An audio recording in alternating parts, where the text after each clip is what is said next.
Hello, hello. What's up, everyone?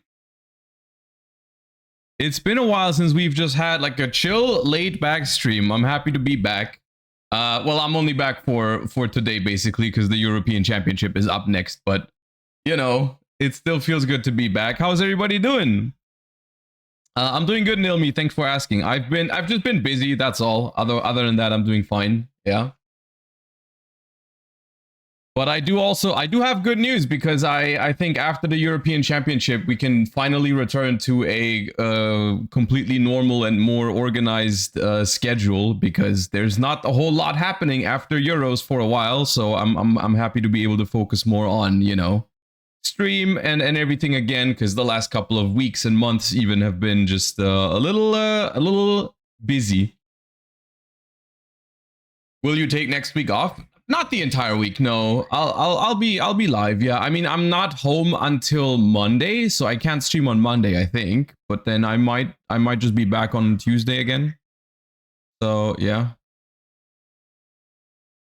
What about Worlds? Well, if I don't get top 3 at Euros, then I don't have to worry about Worlds because I'm not going to be going. Which honestly is something I'm okay with if it happens this year. I'll see how it goes. Of course, I'm still trying my best. But yeah. When is Worlds? Worlds would be the last weekend of August. It would be the last weekend of August. But yeah. Will you be here on pack day? I'm assuming you mean the next Master Duel pack. Which day is that? Which day is the new Master Duel pack? Because I've been out of the loop with Master Duel since the thing. 2 days? No, I'm not live in 2 days because it's the day I leave. We leave relatively early Thursday morning for Belgium for the European Championship. So I can't stream on. Today is essentially the only stream I can have this week, unfortunately.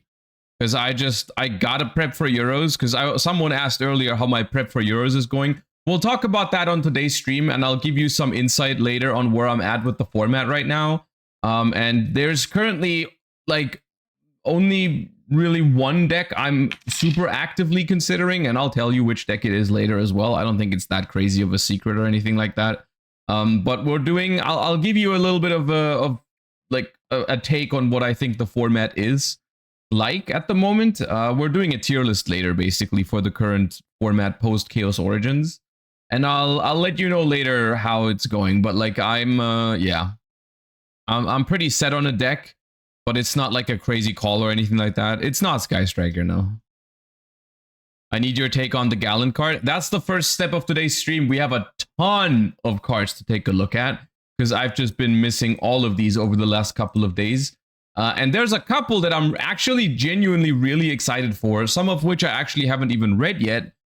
Because I was just not really keeping up that much, but some of them I have seen, and I think some of them are really exciting. So we're gonna see that.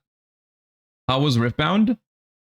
Riftbound was fun. I did enjoy the game. I mean, to be fair, I will say this: even though you guys mostly know me as a Yu-Gi-Oh player, I am generally very interested in card games, and I genuinely don't remember ever trying a card game and then not liking it. Because when I play new card games, I tend to not really compare them too much to the other games that I've played and just think like, oh, this is better, this is worse. I always just tend to like enjoy them for what makes them unique. Do you know what I mean? Like I just like seeing like, oh, this mechanic is unique to this game, or the way you think about this game changes if you play a different card game. And I think that's very interesting. So whenever I play a new card game, I have a really cool time just trying to imagine how this game works, you know, how people think when they play this game. So playing Riftbound for one weekend was fun. I enjoyed the tournament. I felt like, of course, I was behind the scenes. I wasn't watching the stream, but I felt like the production value of the stream was incredibly high throughout the weekend. You know, I think they had some mic issues on the first day at the beginning. But overall, I felt like it was a really well-made event. And so I was really happy about that, to be part of it. So I think it's a really fun concept. Like genuinely, I I had a blast meeting everybody because there was a lot of people there that I've heard of them online, of course. I mean, I know, for example, I know who Tord Recklef is, but of course I've never been able to really meet him or compete with him because I'm not a Pokemon player. And so I really enjoyed, seeing these people for the first time, and getting to play against them, which I would normally never be able to do because I just don't compete in their games actively. So that I think was really cool. So yeah, I had a really good time this weekend. I hope you did too. If you watched the stream, of course, always open for feedback. And I'm definitely down to run it again. I mean, it's not my decision because I'm not the organizer of it. I just took part in it and allowed them to stream it on my channel. But if they ever do another one because the idea is just bring people from different card games to compete in one card game that's usually not their main game. And I think they are, if they are happy with how this turned out, then they might do it again with a different card game, and I would be very happy to participate again. I think it was very fun. And I like card games in general, so I'd be down. And then eventually when the Yu-Gi-Oh edition drops, that's going to be my time. That's going to be my time to shine. Are you planning to play Riftbound more? Dude, here's the thing, right? I enjoyed it. I think it's a good game. I don't know if I think it's better than Yu-Gi-Oh, but I definitely enjoyed it. And if I ever have the time, then I will think about it. Because like people there were asking me like, oh, are you going to try to sign up for the RQ Barcelona now, which is like next month or something. And it's like, part of me would want to do that. But realistically, like if you've seen my YouTube video I uploaded last week, like I've just been too busy. And I want to find my groove with like life first again, right? Like I want to find my groove with content creation and Yu-Gi-Oh before I think about that. So if I ever I will play Riftbound again at some point probably, but just not immediately right now. Even though I'll admit, there was a little bit of there was a moment over the course of the weekend where I was like, yeah, maybe I'll go to Barcelona. But then I thought about it more and I was like, nah, not right now. Like, dude, if they have like an RQ like next year, few months down the line, and if they like, I'm getting back into the groove with content creation and Yu-Gi-Oh and everything, and then they announce like an RQ in like Germany or close to Germany, like let's say, I don't know, Netherlands or Belgium or something like that. Sure, maybe I'll do it then, but just not right now, not immediately. But it was fun. It's something I would play again for sure at some point. So yeah. Do you worry that the Riftbound event was another thing that applied to the point of that video? Not that much, quite frankly, because I just didn't really prepare for it, which is something I would have liked to do. But my preparation, you saw my preparation on stream, genuinely. The one stream 1 week before the event was the only preparation for this event that I did. Mainly because of the stuff that I talked about in that video, whereas like I just felt like I was too busy, and even though I would have liked to focus on it more, I was just like I just can't afford to spend the time right now. So I didn't, and that was fine. I mean, of course I did lose that weekend now for the European Championship preparation, which was, not great, but it's okay. How did you land on playing Diana for it? I mean, Diana was just recommended to me because I told people, like people told me to play Master Yi, and then I asked, or they said like, yeah, Master Yi is like the easiest deck to play. It's very simple. You learn the mechanics with it because it's very like combat focused. And I was just like, that doesn't seem like my type of deck. That's not really what I'm trying to play. And like, I don't really like taking the easy route with the easiest deck to play. It's the same thing that I recommend to people when they ask me how to learn Yu-Gi-Oh! Like I tell them, don't play the easy decks because you're not going to learn shit if you just play the easy deck, right? And I told them, give me something that I'll enjoy and give me something that has like an actual learning curve. And then they told me, yeah, you're gonna like Diana because that's that kind of deck. And I did have a great time playing that deck. I made a lot of mistakes, and I realized that after the fact. But that was okay. Like I went into that with that expectation. Like I wanted a deck that is gonna make me, that's gonna force me to play well and punish me if I don't play well, right? And that's okay. So I had a good time. I bet you enjoyed playing against Lux. Dude, it's genuinely beyond me how they are like, what, 3 sets in and a deck like that already exists. Like that, yeah. Round 1 was clean. Yeah, I was really happy after round 1. I was really happy after round 1, but then I feel like maybe it's just the Master Yi matchup that I haven't really mastered. And the Master Yi matchup also has a lot more like stuff you have to take into account. Because against Rengar, it's like, yeah, okay, they got like 3 spells in their deck that you can play around. And I was like, yeah, that's manageable. But then Master Yi, I don't know, there was just more happening. And I just like, I couldn't really put my I couldn't really put my finger on whether I lost because they had everything or because I played bad. When in reality, I think the truth is somewhere in the middle. I think I could have definitely played it a lot better. But yeah, it's okay. That's why I wanted to play that deck, right? Because I wanted to play it. I wanted that experience. So yeah.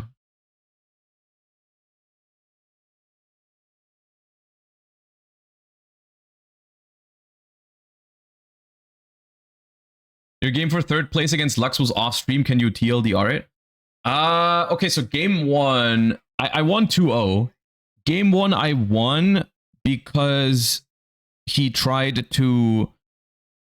I was on 6 points. No, I was on 5 points. Yeah, I was on 5 points, and he tried to sacrifice the little bird that gets you a rune if it dies. And when he tried to walk in with it, I used Ride the Wind to go to the other side, and that got me point number 6. Then I held to point number 7, and then I scored for point number 8. So them running in with the bird was a pretty big mistake, I think. So I got, like, I needed 1 less turn than I would have normally needed. Ride the Wind is MVP versus Lux. Not really, though, if they play around it, right? They just never conquer, and it's they never go in, and then it's, you can't use it because it's an action spell. You can't use it on their turn. Because otherwise, it only matters if you have it in your opening hand. Because like you want to use it on the 2nd turn to score 2 points immediately, then it's important. But later on, it doesn't matter anymore normally. So yeah, that was weird. And then game 2, it's hard to TLDR game 2, but basically they knew I had hard bargain in hand, so they had to play around it a little bit. And then there was 1 turn where they played into the hard bargain a little bit too much, which forced them to take an extra turn, which from their perspective was fine. They thought they had the time because I was on 5 points again. I was on 5 points and they thought I couldn't go to 8 on the next turn, but I had Baron. I sided in Baron Nashor to go from 5 to 8 immediately. And they didn't see that coming. So in order to play around Ride the Wind, they decided to take an extra turn, basically. Because they thought I couldn't win on the next turn, and then I won on the next turn with the Baron Nashor. So yeah, that's what happened. If you had to compare Lux to a Yu-Gi-Oh deck, which one would it be? Oh, 100, dude, that deck is literally basically card for card slash draw FTK. It's literally, the deck is basically slash draw FTK. Pretty much exactly. It even has the aspect of you put cards to the bottom of your deck and you try to remember the order. Like it's actually crazy how similar to slash draw FTK that deck is. Like you have to like put stuff to the bottom of your deck, you draw your entire deck, and then you have to like try to remember what the bottom of your deck is to get to like an infinite loop eventually. So you put cards to the bottom of your deck in a specific order. Like it is genuinely just slash draw FTK. So yeah. Okay. Anyways, that was my experience from last weekend. If you watched the stream, I hope you enjoyed the stream. But for now, it is back to Yu-Gi-Oh for me.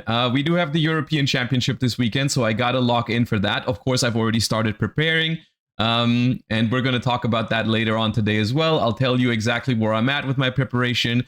This time around, genuinely, I don't even feel like I'm gonna have to keep it like a huge secret of what I'm playing, because I'm not planning to play anything super crazy. There's genuinely, right now, I think there's a lot of good decks in the format, but if I really think about it, there's only one deck that I really vibe with and that I think makes sense for me to play. So we'll talk about that later. We have a couple of new cards to take a look at first. Before we do that, though, I really appreciate all of the resubs. Welcome back, everybody. I appreciate you all. Thank you for saving your subs, saving your primes until I'm back streaming regularly. So I really appreciate that. Norgard, thank you for the 44 months as well. They're putting a Zamina into Chaos Ritual. I'm losing my mind. Dude, here's the thing. This is something we're going to talk about this later when we're doing the Chaos Origins like tier list format discussion, whatever you want to call it. But yes, this is a trend that's happening right now. People are turning the Chaos deck into a combo deck, and I am first of all, I'm furious about it. Which you can get. You know, this is exactly you came to the right place for this, but you know that. Like I've been arguing with people about this. And no one seems to agree with me, is the weird thing. Like, I feel like I'm going crazy right now because I've been talking to various people preparing for Euros or preparing for NAWCQ, and everyone's like, yeah, dude, the Azamina version of Chaos is crazy. You got some crazy lines and stuff like that. And I'm just like, dude, why are we taking the Chaos deck and then we're turning it into a deck that suddenly is weak into like Molcharmies and all that stuff? Just to make a more broken end board. It's like, I get it. Like, yeah, if you're a combo player and you want to play a combo deck, sure. But then why are we picking Chaos? Like, why are we playing Chaos in the first place if we want to play a combo deck? Why are we not like playing Elf Notes or something? Because it's not like we don't have good combo decks in Yu-Gi-Oh. So for me, I mean, from what I've said already, I guess I can already tell you the deck I'm most likely going to play at Euros is Chaos. But I'm just going to play like Chaos. Like, I'm not going to play Azamina Chaos. Which, here's the thing. I understand it's a good deck, but it's not what I want. Like, it's not the reason. The reason for me to play Chaos is because it's like a mid-range, low-ceiling deck that is really good into the Charmies. Gets to play a decent amount of non-engine for going second as well. And all that kind of stuff, right? That's what I've been messing around with, and that's what I've been liking. But yeah, I don't know. You're gonna get cooked with pure Chaos. Well, I'm playing Albaz in it as an extra starter. I like the branded cards in it, so I'm not playing pure Chaos at the moment. But yeah, give Blitz a chance. I did. I did give Blitz a chance, but I didn't like it enough. I did not like Blitzclick. I didn't think it was strong enough yet. Or rather, it was good if I drew a playable hand, but I just felt like Blitzclick going first relies too much on specific 2-card combinations to even be playable. And I feel like you don't have enough of those 2-card combinations. Like, yeah, we're missing the Thunder Rhoda to make it consistent enough, basically. And I feel like the only way, this is probably a hot take, but the only way to play Blitzclick in Advanced Constructed right now is probably Blinding Second, because then the hands actually kind of go hard a lot of the times. But that's a risky maneuver that I don't really know if I want to do it. So yeah. Did you try Fairy Tail? No. Fairy Tail is just a combo deck. I'm not interested in that. Like, if I think the best combo deck in the format right now is probably Elf Notes. So if I wanted to play a combo deck, it would have probably been Elf Notes. But I just don't really see myself being a combo player. When there's a good mid-range deck in the format like Chaos, I think I should go with that. Because that's just more my playstyle. I don't know. Especially when I'm in a situation like I am in right now, where I don't have enough time, I don't have the luxury this time around to test every single deck to the fullest extent. I think I should be picking a deck that feels more natural to me. And the Chaos deck, the Chaos branded deck, when I was trying it like last week, it felt very natural to me. Like I felt like I was playing well with it just because it's right up my alley. Why not Striker? We'll talk about that later. There's two decks that I'm really sad about at the moment. That's Striker and Branded, but both of those decks I unfortunately am not really considering unless something happens that changes my mind miraculously. But I don't really think I'm gonna play Branded or Sky Striker. But yeah, we'll talk about that later. Are you also testing Genesis? I remember you said you wanted to play the event on Friday. I will play the event on Friday, but I'm not really giga testing for it. Like I'm just gonna play Melfi or Blitz. I'm pretty sure. I've heard that both of those decks are solid. I think they're both cool, and I'm gonna play one of those two probably. So yeah, that's what I'm gonna do. But I will play. I will play. Okay. Anyways, before we talk about the format more, which don't worry, we're talking about all of that later today. We're talking about the entire format and my first impression and experience with these with this format. That is something that is absolutely planned for today. Let us hop into something else though, because we have a bunch of cards to take a look at that I haven't been here for over the last couple of days. And we're starting things off with a banger here. This is a card that made me really happy. And I haven't even read its effect yet. I looked at it and I thought it was awesome. And I even tweeted about it, but I haven't read the effect yet because the picture I saw was this and it was in Japanese, of course, but I just appreciated the artwork. And this is something, you guys are going to call me an unk for this again, and that's okay. But as someone who really picked up competitive Yu-Gi-Oh! I mean, I played Yu-Gi-Oh! Since basically the beginning, like 2003, 2004. But like I went to my first locals in 2005 as a 10-year-old. The first time I really picked up competitive Yu-Gi-Oh! Was around 2008, 2009. So Dark Armed Dragon is one of the most, if not the most iconic competitive Yu-Gi-Oh! Card to me from the early days.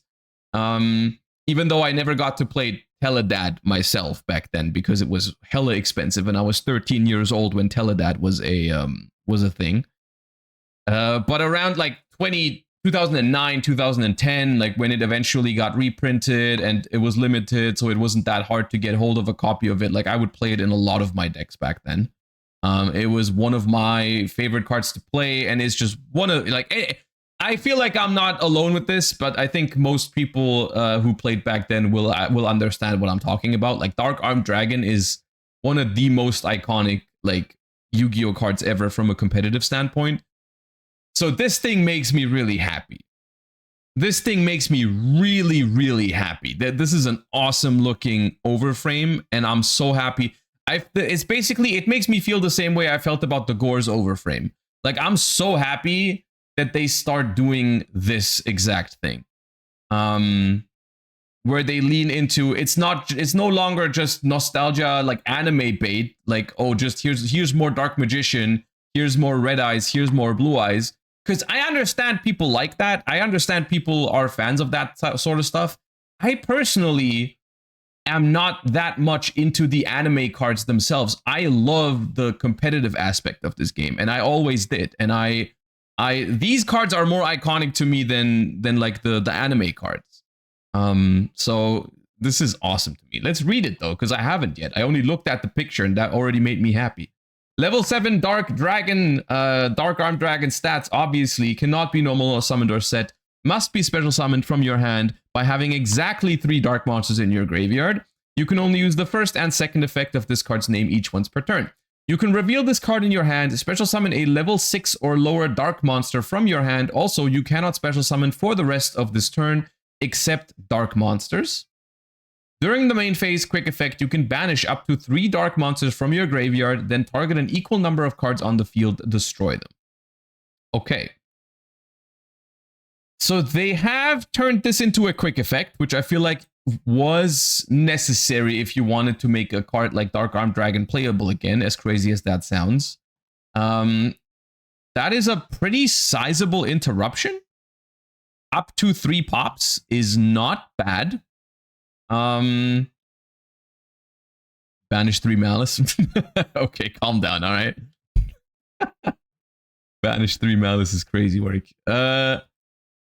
Okay, now the thing is, this card unfortunately falls into a category of cards that is no longer super popular in modern Yu-Gi-Oh, I would say, which is the main deck, like, end board piece boss monster, right? Like, back in the day, that was one of the most iconic things that they could give to a deck. You know, a lot of decks would end up getting like a main deck sort of like boss monster, like your Dark Arm Dragon, Judgment Dragon, Christia, Master, what's the agent one called? Master Hyperion. Like that was like the thing back then, right? Like the decks would get like a main deck boss monster, right? But those cards obviously always had the chance to be dead in your hand, you know, like Lightsworn's Judgment Dragon was a dead card until you found 4 Lightsworns in your grave and stuff like that, right? And so in modern Yu-Gi-Oh, a lot of decks will prefer to summon their boss monsters from the extra deck. And if ever there is a card that's a main deck boss monster, it's often regarded to as a brick and like basically demoted to like a one of, like Snake Eyes Flamberous Dragon is something that someone mentioned in chat right now. Like, yeah, those sort of cards, right? This thing, however, does have an ability when it's in hand. When you do draw this card, it does do something. It's not a completely dead card until you can summon it, at least, right? It does let you summon a level 6 or lower dark from your hand, which is not insane, but it's also gonna come in handy sometimes, you know? Like, sometimes you get interrupted, you need that extension from hand, and it's okay. So the first thing that comes to mind, obviously, since it's a level 7 Dark Dragon that summons level 6 or lower Darks from hand, Dragon Link comes to mind. And Dragon Link, here's a few things. First of all, this card is super searchable in Dragon Link, right? Because you can the new rocket searches level 7 Dark Dragons, right? It searches cards like Absa Router, and previously people would play like a Nocto Vision or something that you can search. And this is also just a level 7 Dark Dragon that you can add, which is actually, I feel like that's actually helpful for Dragon Link, because this card gives Dragon Link something that you can just add to your board when you get Fubot, right? Like, if that used to be a huge problem in Dragon Link. Like, what do you do if you get hit with Fuba?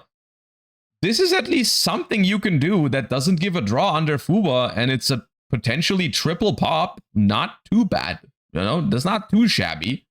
And when you draw it, it still is an extender at the end of the day. You know, it's not the worst thing in the world to have this that can summon one more card from your hand, right?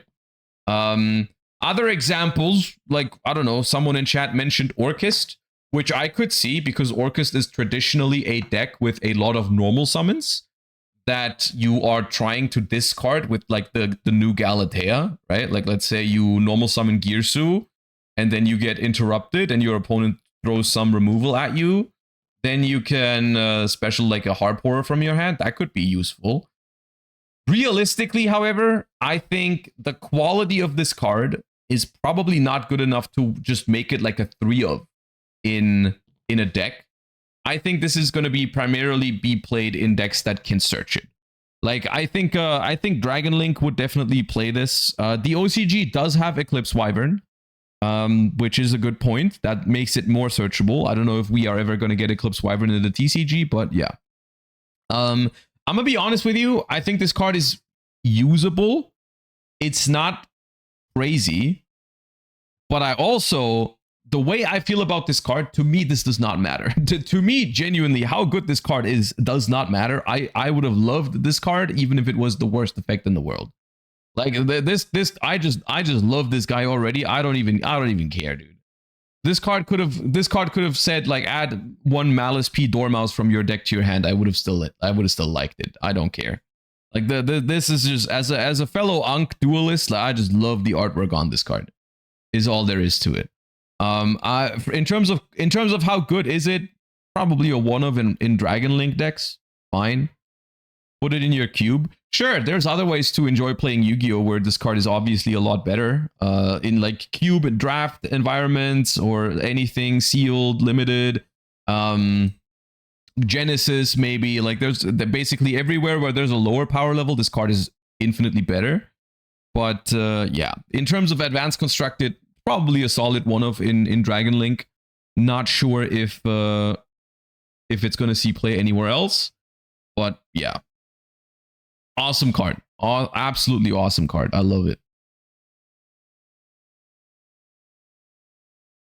The only bad thing about the artwork is the drills in his knees. I'm pretty sure Dark Arm Dragon had those though. I think this is literally Dark Arm Dragon in just a different pose. Or did Dark Arm Dragon not have those?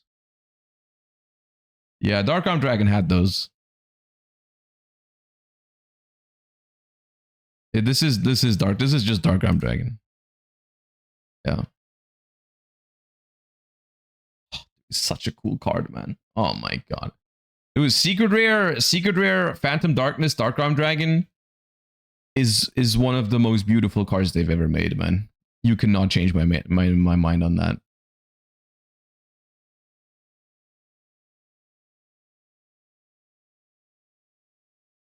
Will you get him in Overframe Starlight? I mean, it depends. It depends how expensive it'll be, but I would love to own one of these in Starlight. Yeah, I would love to have one of those, but we'll see. We'll see how much it is or how hard it is to pull, maybe. Because this is in the utility selection, right? So we don't even know exactly when we get these cards. This is not Beyond the Brave. We have a couple other cards from Beyond the Brave coming up, but this one is not from Beyond the Brave.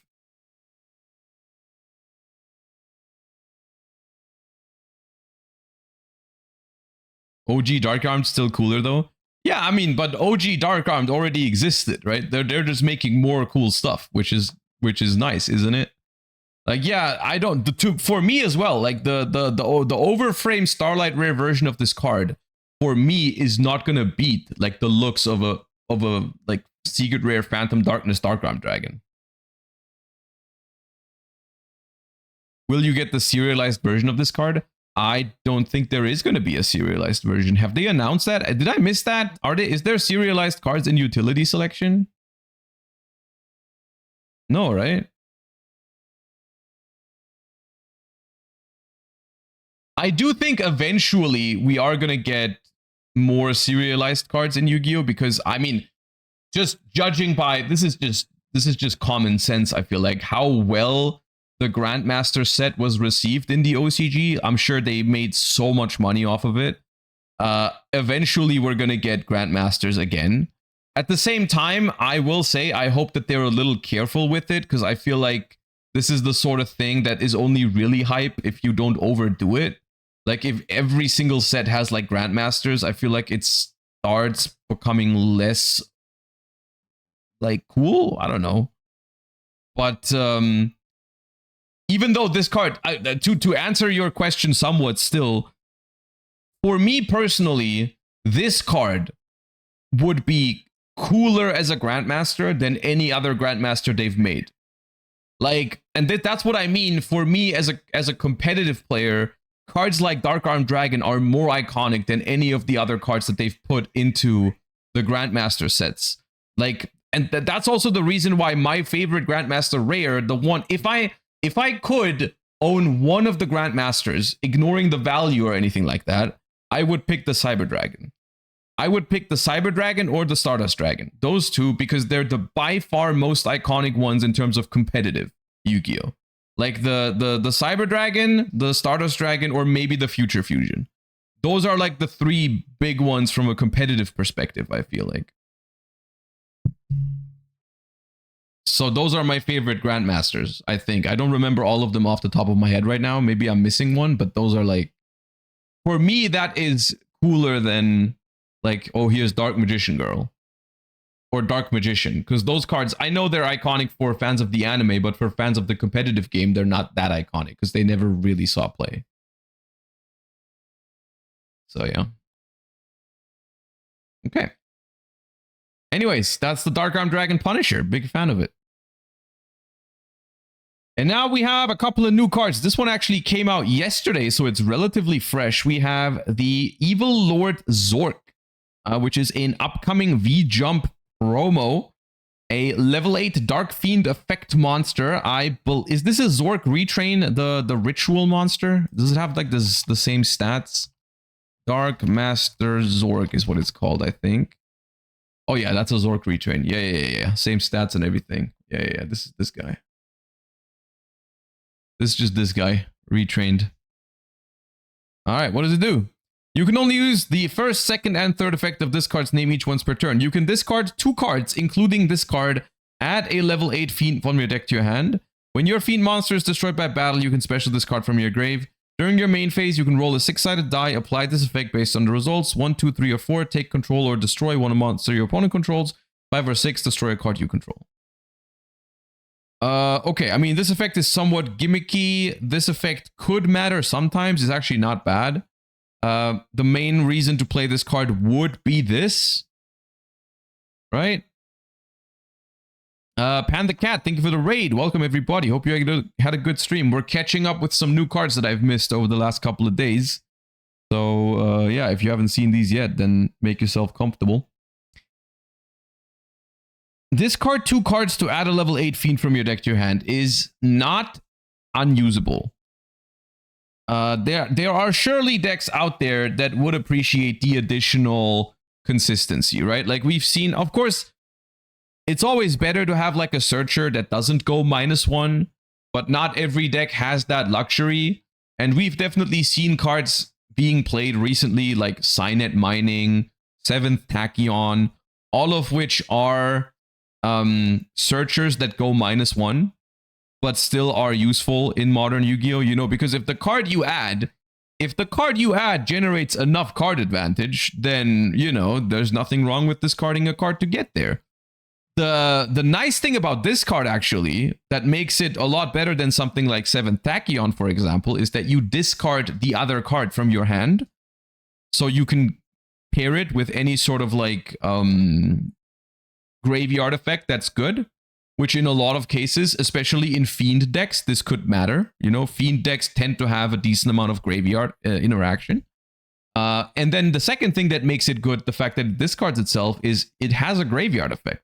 It might be a small graveyard effect, but it is a graveyard effect that is going to matter in some games where your opponent just attacks over your Fiend and you bring it back. Of course, the fact that it's a cost is annoying, because if you get ashed when you go first, you've got 3 cards left in your hand. So it's, yeah. But it's not, I don't think it's a bad card, actually. I think it's not a bad card. I think it's just, if there's a use case for it, that's the big question. It's the same thing with Signet Mining, right? Like, Signet Mining is not the craziest Yu-Gi-Oh card, but it's also just like solid, and whenever there's a good target for it, people consider playing it. It's unplayable if Ash is legal. Guys, Ash is literally older than Signet Mining. Ash is older than Signet Mining, and Signet Mining saw a ton of play. Of course it's viable. Like, what are we talking about here?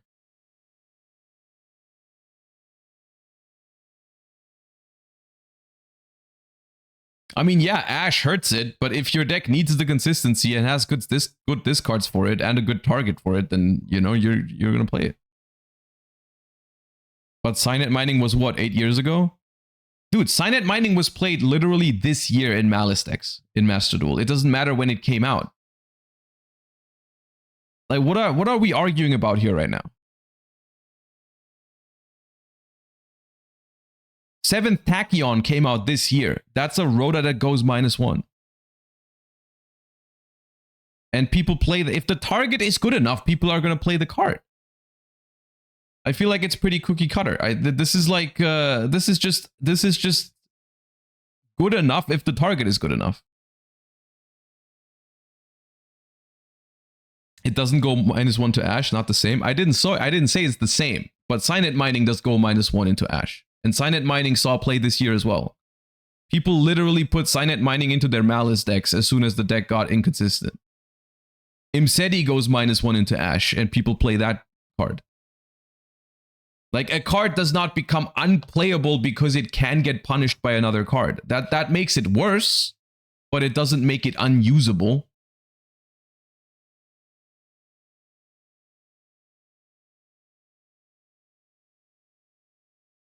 So yeah, this card is completely fine. I don't know what you're on about. I'm not saying it's a crazy good card either. I'm just saying it's playable.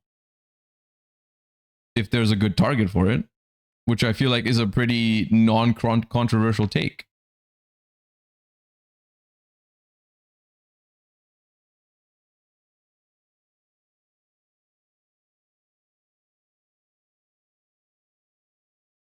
Sorry to tell you this, but 7th Tachyon is from 2025. Okay, dude. Fine. You got me. Card is unplayable because 7th Tachyon is from 2025. My bad. Alright, let's move on. Garbage Golem. This is Beyond the Brave. What's this? This is Jump. Yeah, no. This Beyond the Brave Garbage Golem. Garbage Golem, level 4 Dark Fiend effect monster. 0 attack, 0 defense. You can only use the first, second, and third effect once per turn. If you control a monster with 0 attack or defense, special discard from your hand. You can reveal 3 XYZ monsters in the extra deck with different ranks. Then target one other card on the field, destroy it and this card. You can banish this card from your grave, detach one material from your monsters. Then you can special summon a monster with 0 attack or 0 defense from your hand or grave.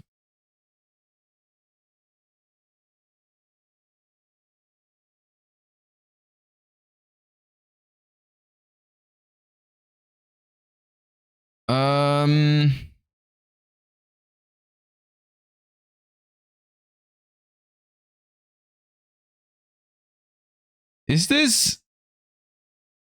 Am I missing context here? Because for me, this feels like one of those oddly specific cards they throw into a set that like supports something.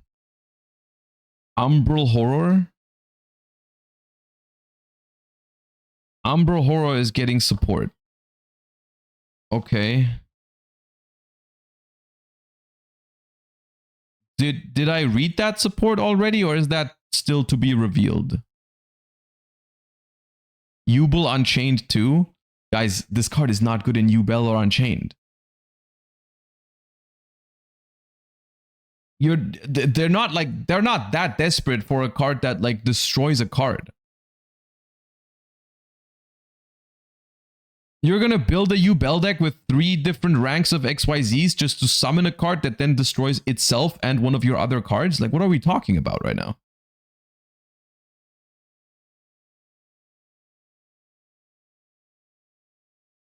Both of those decks have infinite tools. They literally have... They have a Grave Squirmer that can special summon itself far easier and destroy one of your own cards without destroying itself.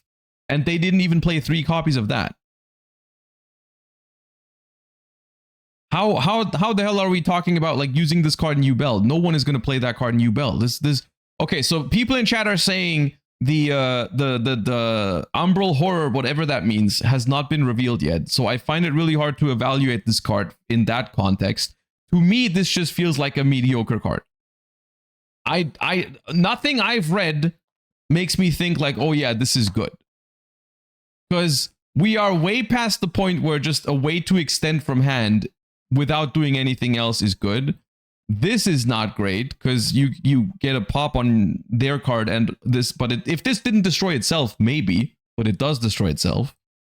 And then this is a very specific effect that probably rarely does much. So I think the name is accurate. Let's say it like that.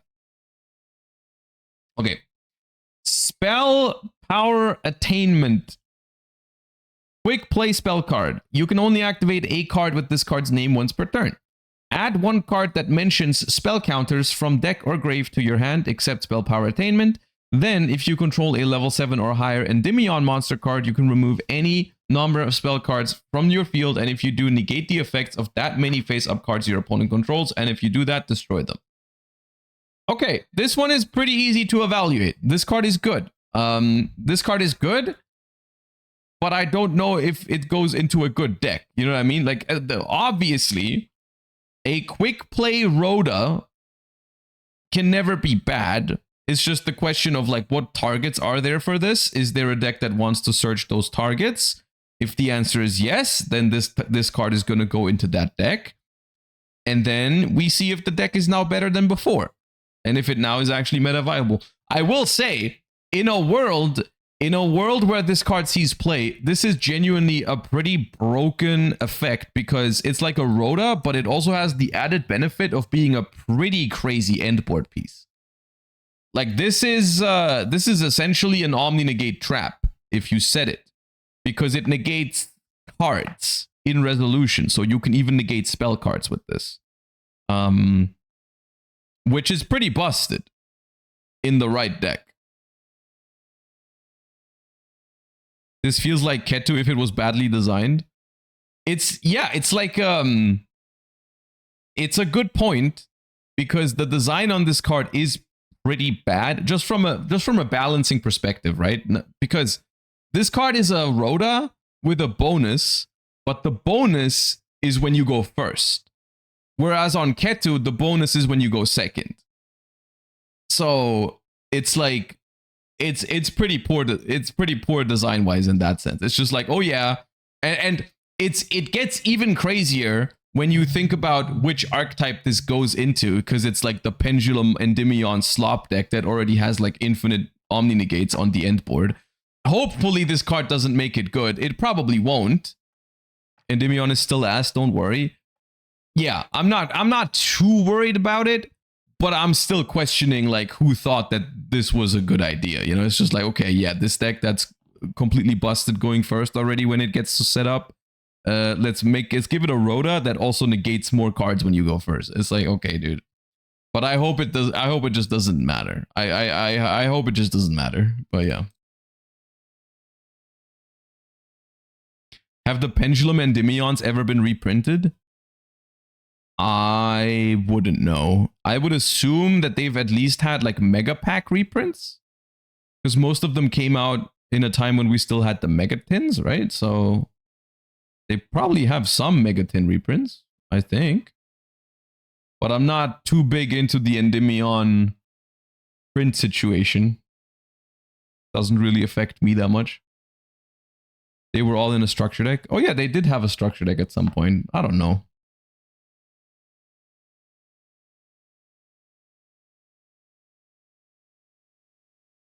The fact that this can negate Droplet is filthy. Yeah, let's not think about that too much though. Let's instead think about Coralianectes, the Shimmering Shining Dragon from Beyond the Brave. A level 7 Water Sea Serpent, 1300 attack, 2700 defense. You can only use the first effect of this card's name once per turn. If this card's added to your hand, except by drawing it, you can reveal it and one other water in your hand, special both, but also you cannot special for the rest of the turn except waters. Your opponent cannot target water link monsters you control with card effects while you control Umi. Oh, this is another support card for the Umi archetype. This one doesn't seem great for me. Personally. Free agent for Umi. Okay, free agent is kind of crazy when the card mentions Umi. But I get it. It's not technically part of that archetype because it doesn't have the other effects that all of the other ones have, where like this card is treated as Umi while it's on the field or something. So yeah. It's a good fish sonar target. Hold up. Fish sonar. That rings a bell. That is a good spell card in those decks, right? Add a level 7 or lower monster from your deck to your hand that mentions Umi. Okay. Okay, you know what? If this card is in the mix, sure. I could see this being like a one-of. Because then, if you have, let's say you have a monster in your hand and you would like to special summon it, you can just fish sonar for this and then summon both. And then you get some targeting protection as well. Okay. Sure. It is a water sea serpent, which means that Atlantean Dragoons can also search it. If you ever want to summon more waters from your hand in an Atlantean deck. It still doesn't really blow my mind. Like it's fine. Just another engine requirement. Like the worst thing about this card is it does absolutely nothing if you draw it. It's just that this card is like, and I hate these kind of cards. I just hate them from a design perspective. Because I feel like it introduces unnecessary frustrations into the games where you just like have a card in your deck that you're just gonna be pissed about when you draw it.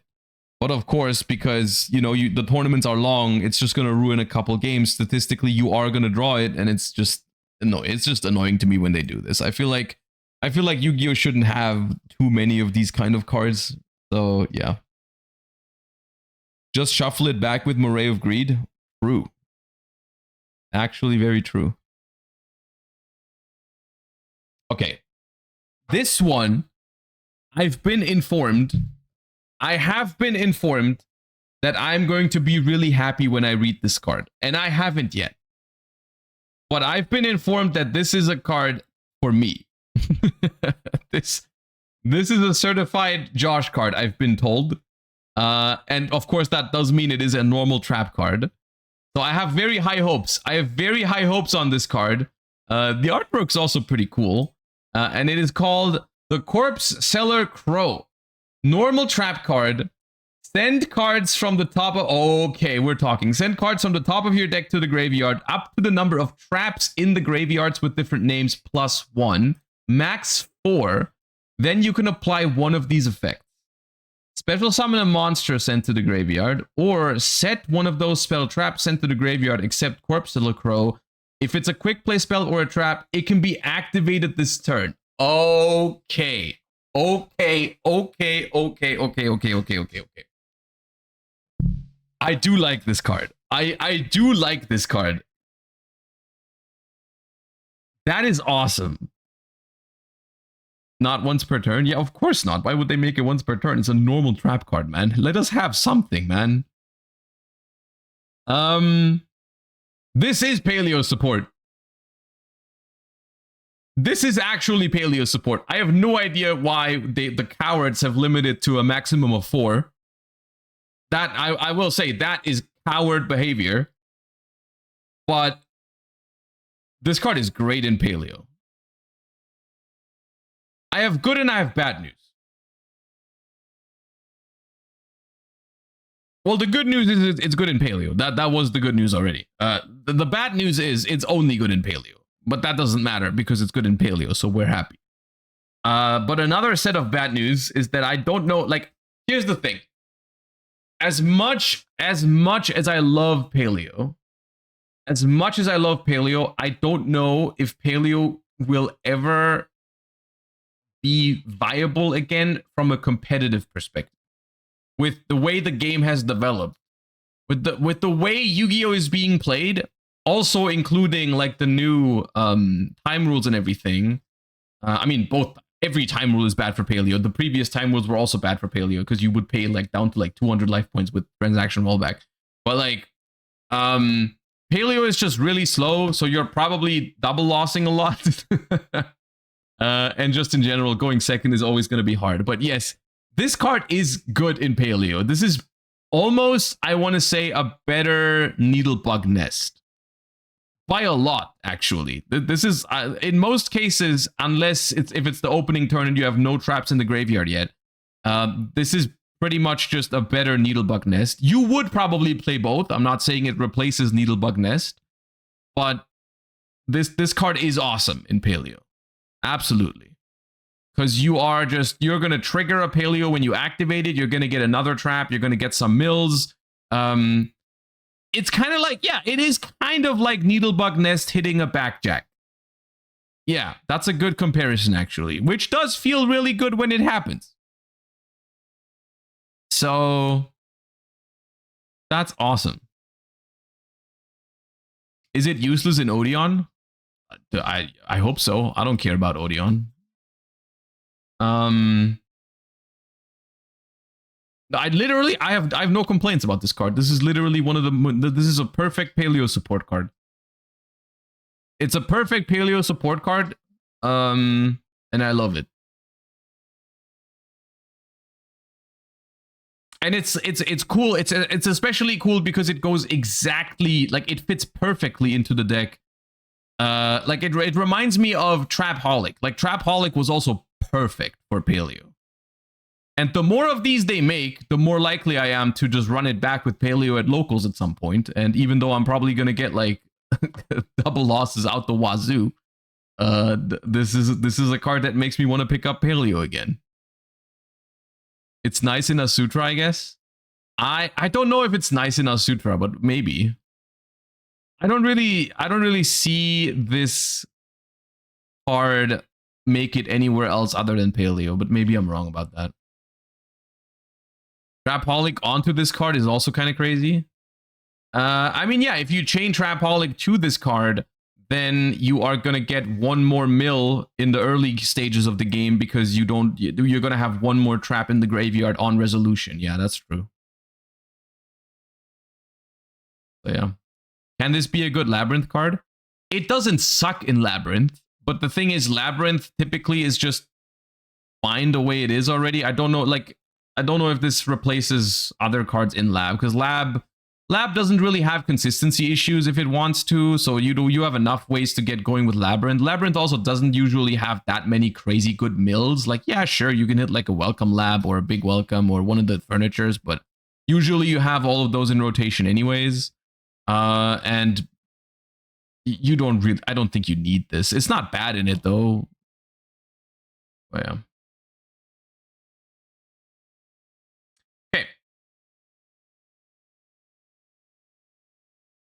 And this one is probably the card that was the hardest to stay away from this guy's effect, because everyone was posting about this one. It's a new overframe from Beyond the Brave, and there was infinite hype about this card, I feel like.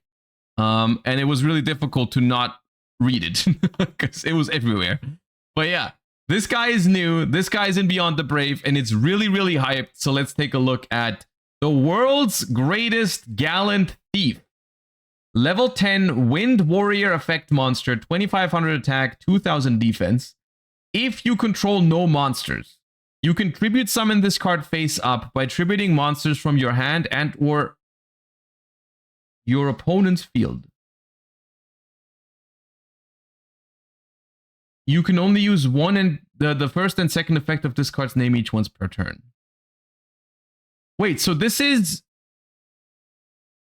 Okay, hold up. Before I even read the effects, this is Lava Golem, but it goes on your side?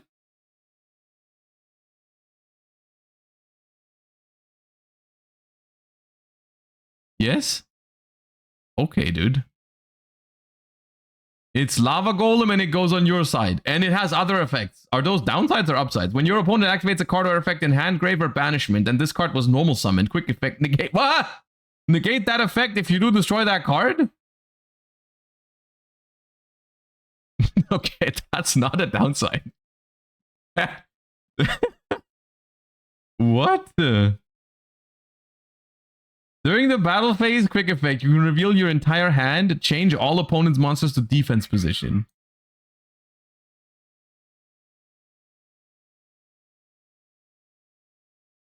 Okay. I mean, here's the thing. I agree with you guys. This card is crazy. There's a lot to this. I'm now realizing there's a lot we need to talk about. Let's go one by one. Because you guys are saying something crazy right now. You guys are saying like, oh, 1,000 years of Habakiri. This card is theoretically usable going first. Because you could tribute 2 monsters from your hand to normal summon this. That's not really gonna happen. I don't think. I don't think there's going to be many decks that are going to main deck this card. Maybe I'm wrong about this. There could be decks where you play this in the main deck. One example could be Clown Crew, because you can just you know, you can just normal summon it on your opponent's turn if you go first. Which could be crazy, but you're going to control monsters, so you can't tribute their stuff on your turn. Mitsu loves this. Mitsu... Yeah, Mitsu probably main decks this card. Mitsu is probably like the one exception where this card actually has use cases going first, and you're gonna just like... you're gonna tribute like a Mitsu and something. The thing is, you don't play a crazy amount of Mitsurugis, is the thing, right? Like, Mitsurugi typically plays 1 Saji, 1 Kusanagi, maybe 2. Let's assume 3 Aramasa with this card, right? 3 Aramasa. You have the 1 Habakiri, like 2 Murakumos, 1 Futsu, that's 9. If you play 2 Futsus, I've seen people play like a 5th Ritual. That's 10. That is 10 cards that you can pair with this card. And in order to make it really broken, you'd have to draw 2 of those plus this. And it has a lot of bricking potential still. It has a lot of bricking potential if you go first, because if you draw this, 1 monster and like 3 spells, it's just not gonna help. But it negates Stroll. But it negates Stroll. The upside of the card, if you do... I mean, yeah, okay. If you draw this card with Futsu and Murakumo, you won the game going first. It's over. Yes, I agree with you. Yeah, I see that. I understand. I get that. Okay? You draw this card with 2 Mitsurugis going first. Yes. It's insane. You get 2 searches and it's free and you have a negate before you start playing. Yes. Yes, it's broken if that happens. If that doesn't happen, it's pretty bad. At the same time, it's still much better than main decking a card like Dark Ruler, which people have done in the past. So it's not out of the question that people are going to main deck this guy. Because there's a world where, you know, it's just like, you know, fine. Like it's crazy going second. And it can be good going first. That's already good enough, right? So yes, there's in Mitsurugi, there's cases for this. The question is, how good is Mitsurugi going to be by the time we get this card? Because this card is not releasing now. This card is releasing soon in the OCG, and then for us, it's going to be more months until we get it. So who knows? It's something that's hard to predict. The way I would like to look at this card is as a generic card, because that's what it is. This card is not Mitsurugi support per se. This card is going to see a lot of play, at least the way I feel like it's going to be. This card sees a lot of play in general. In most other decks, or like in your average Yu-Gi-Oh meta deck, this card is not going to be a main deck card. This is a side deck staple, pretty much. This is a new entry into the family of just board breakers, right? This is a very, very needed upgrade, I feel like, to board breakers. Huwa is dead going first, so maybe. The issue is, if you want to use this card going first, you also have to play a deck that doesn't need the normal summon. Because it is a normal summon. It does take up your normal summon when you go first. So this is not something that every deck can just main deck and just use it going first to insulate their combos. You need to be playing a deck that plays enough monsters and starters and does not need the normal summon. But if we're talking post-side going second, any deck that isn't desperate for the normal summon is easily gonna play this card. Easily. Because it's just very, very, very good. It still is a board breaker, which means that in some formats, you're gonna prefer hand traps over board breakers. But yeah. This card deals with 5 disruptions. Okay, can we do the math on that real quick? Because you're attributing 2 monsters and then you get 1 negate. Where are the other 2 coming from?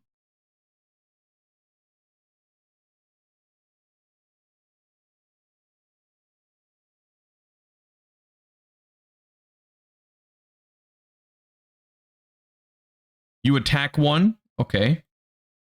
We're not counting changing the battle position as dealing with a card, are we?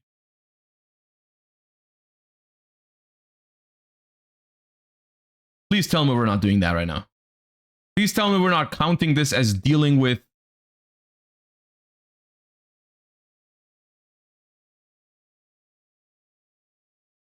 Okay, tribute 2, negate 1, and attack over another. However, to be fair, the negate... And this is a downside on this card. The negate does not deal with anything on the field. So if your opponent has 3 big threats on the board, the third one is still going to be there, right? You can't negate the third one because it does not negate anything on the field. Bounceable with Mind Shuffle. I mean, yeah, this card has a lot of crazy implications. I mean, even in, let's say in Clown Crew, right, where you contribute summon on your opponent's turn sometimes, if you ever manage to activate a card that lets you tribute summon while you have no monsters on your opponent's turn, you can just tribute their shit. That could be crazy.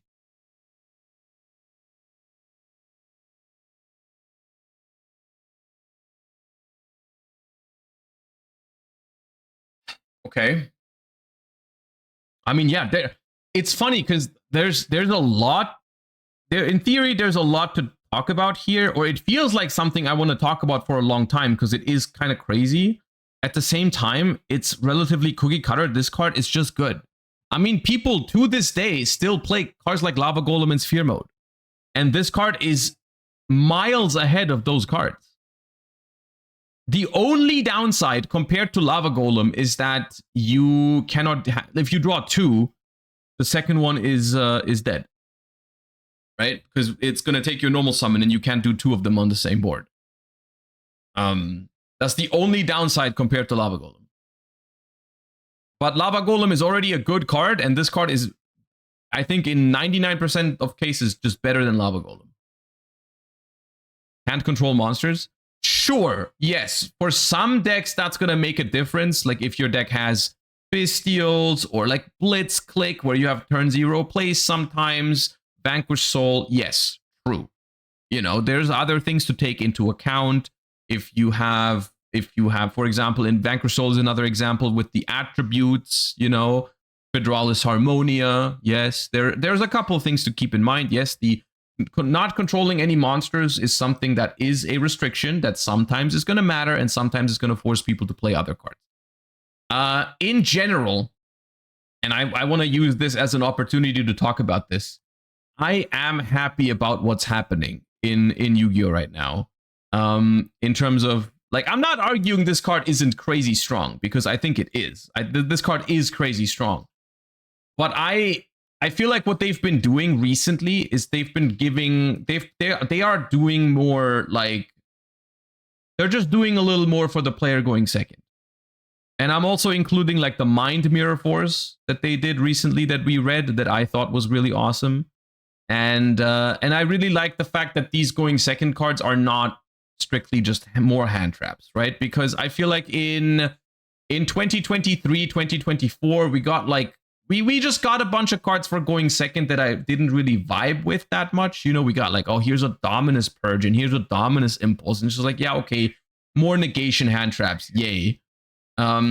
It hasn't, for me personally, those cards don't really provide the kind of gameplay that I want to see.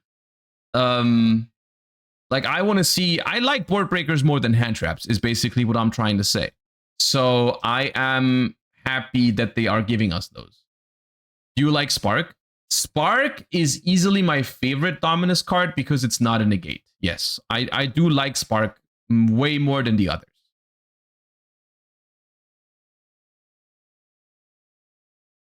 Is this card fun to play against? You cannot interact with it? What do you mean? What do you mean when you say you cannot interact with it? I guess there is a couple people who think Super Poly is toxic because you can't respond to it. I personally don't feel about it that way. Like the way I feel about it is that Yu-Gi-Oh is usually at its best when cards resolve. So a card saying I resolve guaranteed to me is not a problem. Like I think negate your card gameplay is one of the worst things in Yu-Gi-Oh is when people just activate cards and the opponent activates cards that negate them. That to me that's not interaction. I don't think that's interactive at all. I think when cards just happen, I think that's okay. I don't really have an issue with it. Because what it means is if this card's in the format, if this card's everywhere, you just have to play around it and deal with it because you know it can happen. You can't just negate it. Right? It's not like, oh, my deck is weak into Lightning Storm, let me side Solemn Judgment type shit. That doesn't happen. It doesn't work like that. How do you play around this? You play a deck that can deal with 2 of the monsters being tributed. That's it. You can maybe end on 1 monster, so it's not even that easy for your opponent to summon it. You can have a deck that has like interruptions from the graveyard, interruptions from the spell trap zone, interruptions from hand. You can summon 3 monsters where all of them have some value.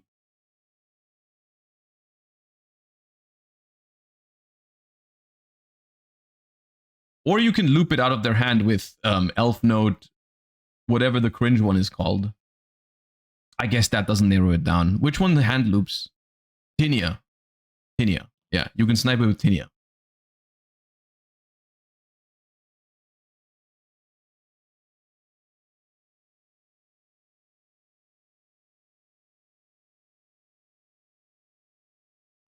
I will say, the one thing I'm not a fan of is this part.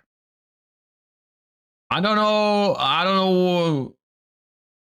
Like, I would have been much happier if they put like a removal effect on it. Like, let's say if this card is tribute summoned, target a card on the field, destroy it or something like that. That I would have vibed with much more than, oh yeah, here's an Omni negate. Pretty much Omni, not entirely Omni, but pretty much. But I will forgive it because it's a going second card. I think here's the thing: the point in Yu-Gi-Oh's history where this card starts seeing play going first, I'm gonna hate it. Like, this card going first versus this card going second are gonna be two completely different stories. When this card happens going second, I think fine. If this card ever starts happening going first consistently, that's an issue. You know, like if this card comes out and Mitsurugi is still very dominant, and then Mitsurugi players start main decking this card, and they start their main phase by tributing like 2 rituals from hand and summoning a card that negates hand traps, like, that's not okay. So that's why I'm a little concerned about that effect. The negation effect. Other than that, I have no issues with this going second when it helps you, like when your opponent searches Ash to hand, because every second deck can now apparently do that, and you have a way to tribute their board and then negate the Ash so you can actually play the game. I'm okay with that. But if the player going first ever gets to consistently do this, that's kind of bad. This card also makes Toon less horrible to fight. Are you saying that because they cannot declare it with Mind Scan or whatever it's called because it doesn't activate? So it just happens? Is that why it's good against Toon? Yeah. Yeah, I see that.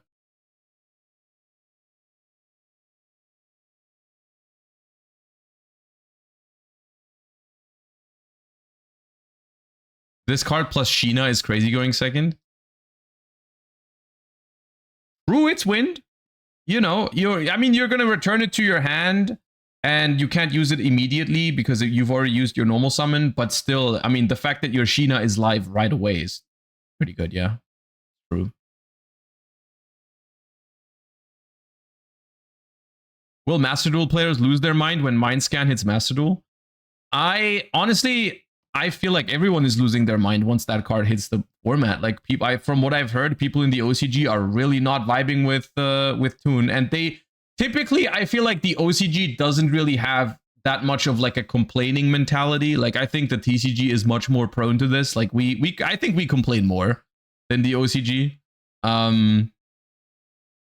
But even the OCG has been complaining about Toons. And I think we are also going to be very unhappy once Toon comes out. Like, Toon, I think Toon is a step too far in terms of just the interactions in it are just not fun, I think, from what I've seen. So it's gonna be weird. I wonder if they're gonna do anything about it, because, like, I mean, there's been things in the past where they reacted pretty quickly to stuff that just wasn't well designed, like the Super Heavy Samurai stuff. So if they see that everyone hates Toon in the OCG, maybe they can consider like hitting it quickly in the TCG. I hope. I don't know, but we'll see. That's a different story. That's a story for another day. Okay, someone, these were posted today. These are new invoked, and you guys are saying these are broken. But do we have translations for these already? Oh yeah, we do. Okay. While I talked about the other cards, these were posted here as well. Okay. This is scary, by the way, because the new invoked cards from Chaos Origins are pretty good already, and not in a good way. Like you know, we just talked about some toxic interactions, and the new invoked, So it just before we even read these, Invoked, as of right now, has a card that rips 3 cards out of your extra deck. 3. And you get to look. So, yeah. They have Mechaba, which is basically an Omni Negate. And they have a Macrocosmos on a fusion monster. So, and they have Kaliga. Somehow Kaliga is the thing that you almost forget about because it's like kind of like a side thing, you know? It's like, oh yeah, there's also Kaliga, which says you can attack once and activate 1 effect. So that's all the things that they have. And so what did we add to this? Invoked D Anima, level 8 Dark Fiend Fusion Effect monster. Materials, an Alistair monster, and the monster special summoned from the extra deck. Okay, most importantly, that means you can't use stuff from the graveyard. You can only use the first and second effect of this card's name each once per turn. If this card's fusion summoned, activate one of these effects. Destroy all opponent's monsters special summoned from the extra deck. Destroy all spell traps your opponent controls. When your opponent activates a card effect in the grave, you can banish this card, special and Alistair, from your deck, and if you do, negate that effect. Okay, that means Invoke that they can summon this on the opponent's turn because the new Invoked is they have a quick play fusion spell now. Also technically a super poly target. Yeah, that's true. It's a super poly target. This card, with all the other shit that I just mentioned that Invoked can already do, this card seems completely fine in comparison. It's not bad by any means. If you summon it into a board, it can do a decent amount. And it negates graveyard effects as well while summoning an Alistair. So it's a pretty good card going second into boards. And when you go first, you can summon it sometimes on your opponent's turn with the quick play fusion spell. However, I will say this deck has infinitely more broken things you can do with the quick play fusion spell. So you're probably not going to do that. But this card's fine. I don't have beef. I do not have beef with this card. I think they should. I think actually hot take. It's not a hot take. More invoked fusions should be like this. And removal is one of the healthiest forms of interaction in the game of Yugioh. So a card that's mainly based on removal is good with me. And when I say removal, because I know some of you are trying to act smart and are going to say this, removing cards from the extra deck is not removal. Okay, that's not what I mean. Removal in terms of like destroy a card or banish a card or something, that's cool. That's cool interaction. Removing stuff from the opponent's extra deck is not removal. Okay, not what I meant. Not what I meant. Also not remove cards from the hand, okay? Not the same thing. That's not what I mean. All right, Invocation Chalice, another invocation card. Normal spell card. You can only activate 1 card with this card's name per turn. If you have an Alistair monster in your field, grave, or banishment, activate one of these effects. Fusion summon an invoked monster from your extra deck by banishing a monster from your hand or field and 1 from your deck. Fusion summon an invoked monster from your extra deck by banishing a monster you control and a face-up monster your opponent controls.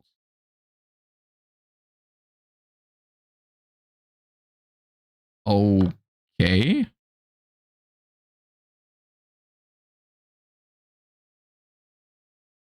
Cannot be searched. Is there no card that searches a card that's... Can they only search cards that are invocation or mention invocation? The new Alistair can search it. Hold up, let me double check that real quick. Alistair the Reminiscent. No, that's not true. It cannot search it. So let me just clarify this real quick. Most of the new stuff says invocation, specifically invocation. This has to be invocation because it's just the entire card name, or a spell that mentions it. And this card does not mention invocation. So this cannot be searched by the new Alistair. Still, it's not a starter itself. It is kind of like half of a branded fusion. And it banishes any monster from your deck. Right? Like, because invoked doesn't... You can just summon one of the invoked fusions and they have 1 for every attribute. Right? They have 1 for every attribute. So you can just banish any attribute from your deck. Can you banish Dormouse? Yeah, you can banish Dormouse. Yeah, you can banish Dormouse. Banish Dormouse, make Oceanus. Wait, hold up. Are you making Oceanus with that? Invoked Ocean. Is Oceanus a dark? Like, does it need a dark? Oh yeah, it does. Oh god, yeah. You can banish an Alistair monster from your hand or field and a dark monster from your deck to make Oceanus, which is a macrocosmos. Dude, this off that okay. First of all, that is a joke. No one is gonna play Invoked Malice. I hope I'm right on this, and this is not gonna look stupid in like 6 months when that's the best deck. Like that's not what people are going to do. I don't think. However, I will say, regardless of how good these cards actually are or how good the invoked cards end up being, I'm just not a fan of these because every time I read a new invoked card, I just hope that it never sees play is my problem. Like that's my problem, is every time I read one of these cards, I'm just like, yeah, I hope this is bad. I hope this is bad. And this is mainly because of the extra deck monsters. Like the main deck stuff in Invoked is completely fine. Like who cares? Give them half a branded fusion. Let them banish something from the deck. Yeah, fine. That's all okay. But why is what we're summoning that?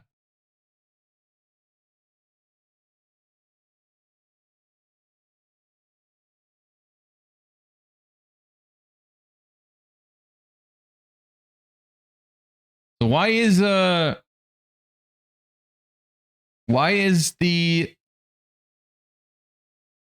I mean, yeah, I lost my train of thought. For a moment, I read Aluber instead of Alistair and I panicked. I mean, this would actually be healthier in branded. Like, I think the first time, try to remember this moment the first time you play against this card and your opponent, think about it. If your opponent, whatever your opponent summons with this card, I think you're going to wish it was a branded monster. I think you're going to wish that they made like an Albion with this the first time you get hit with it. Oceanus needs to be in the EMZ for macro, so probably can't mix it with Malice. Nah, that was a joke. People are not gonna, I don't think people are gonna play this with Malice. It's just, it was just to showcase the possibilities. But you could, like, for example, look, if Invoked isn't toxic enough for you, you can play a little Thunder Dragon package in it, and then banish a Thunder Dragon monster, and then you can add a Colossus to your end board. Because then you have Macrocosmos, Extra Deck Rip, Omni Negate, Kaliga, and Colossus. You know, you can do that. Because why not?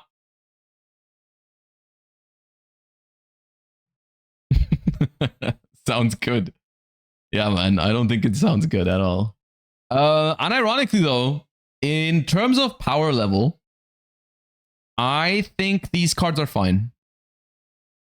I don't know if this is a hot take because a lot of you guys seemed like, you guys made it sound like these cards were broken, and I don't think this is true. I don't think this is true. I think the fusion monster is completely fine, and the spell is fine because it's unsearchable. Like, this is not, if you could just add this and you just play like one copy of this and you add it with this guy, it'd be completely busted. Because then you could also splash it in like a lot of other decks to just like banish whatever you want, basically. The fact that you have to hard draw this, and it's only a play if you draw it with a starter, because all of your Alistairs are starters, right? So you need to draw an Alistair already plus this card in order to resolve it. And then it's good. But it's just, yeah, it's just fine. The main deck tools they got in Chaos Origins are far better than this, I feel. And they are also, yeah, the reason why this deck is good is not going to be these cards. You can fuse, okay, let's talk about the last effect, actually. Fusing with your opponent's monsters. This is kind of cool. This is kind of cool. Now, this effect, however, does require you to banish a monster you control. You have to banish a monster you control, which means this is very weak to removal.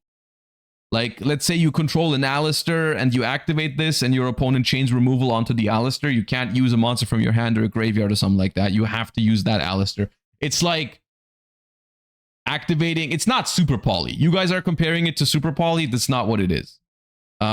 This is more like normal summon Fallen of Albaz and activate effect, which is a much more vulnerable play than Super Poly, right? That's a much better comparison.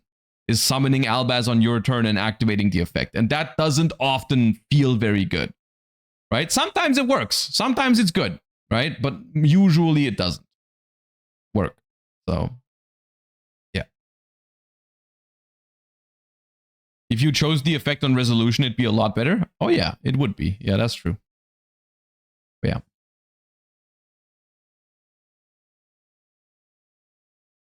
Why would I ever banish from field if I can banish from the deck instead?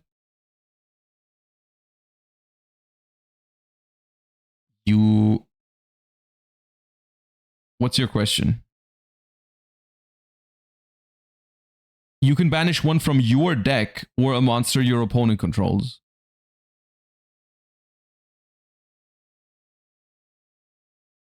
I didn't see the second part. Oh, okay. Yeah. Okay.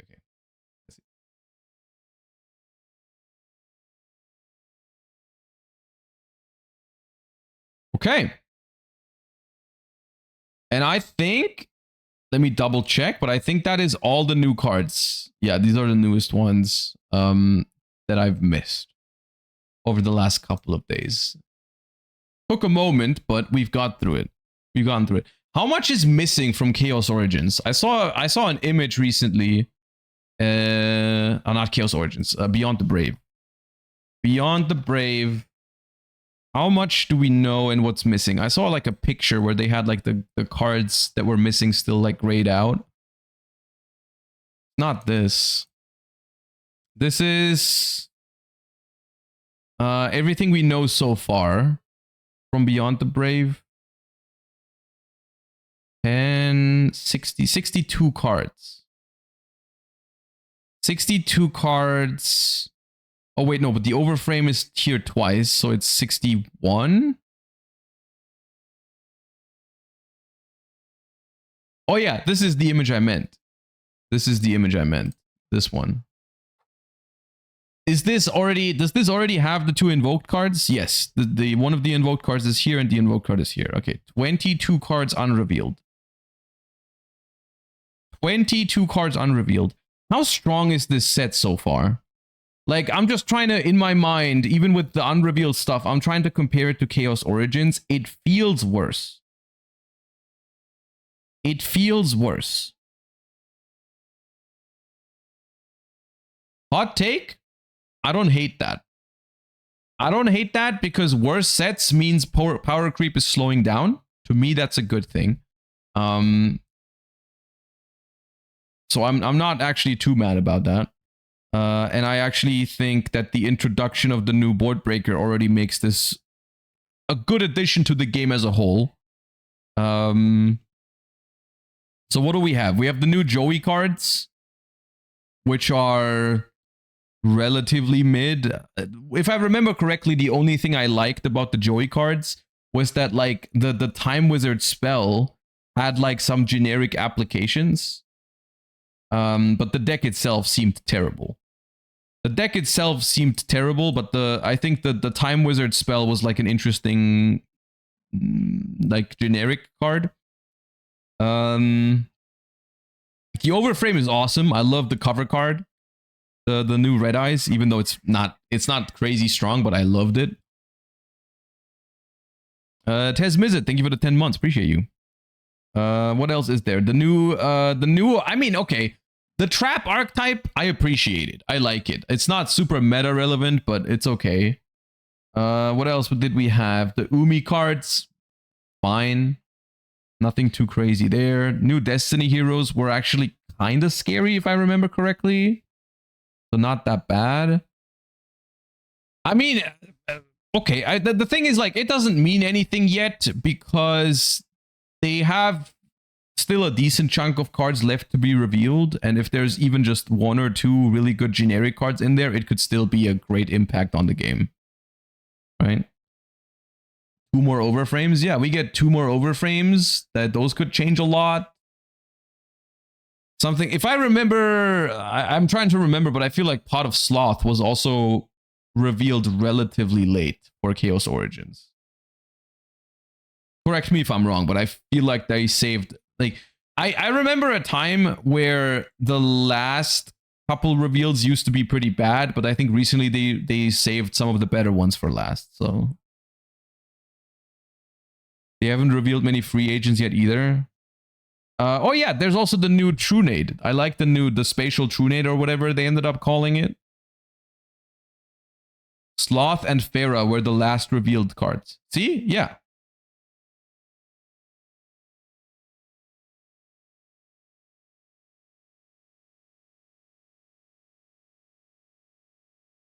All right, well, I guess we will have to wait and see. But so far, it's looking worse than Chaos Origins, which in my opinion is not necessarily a bad thing.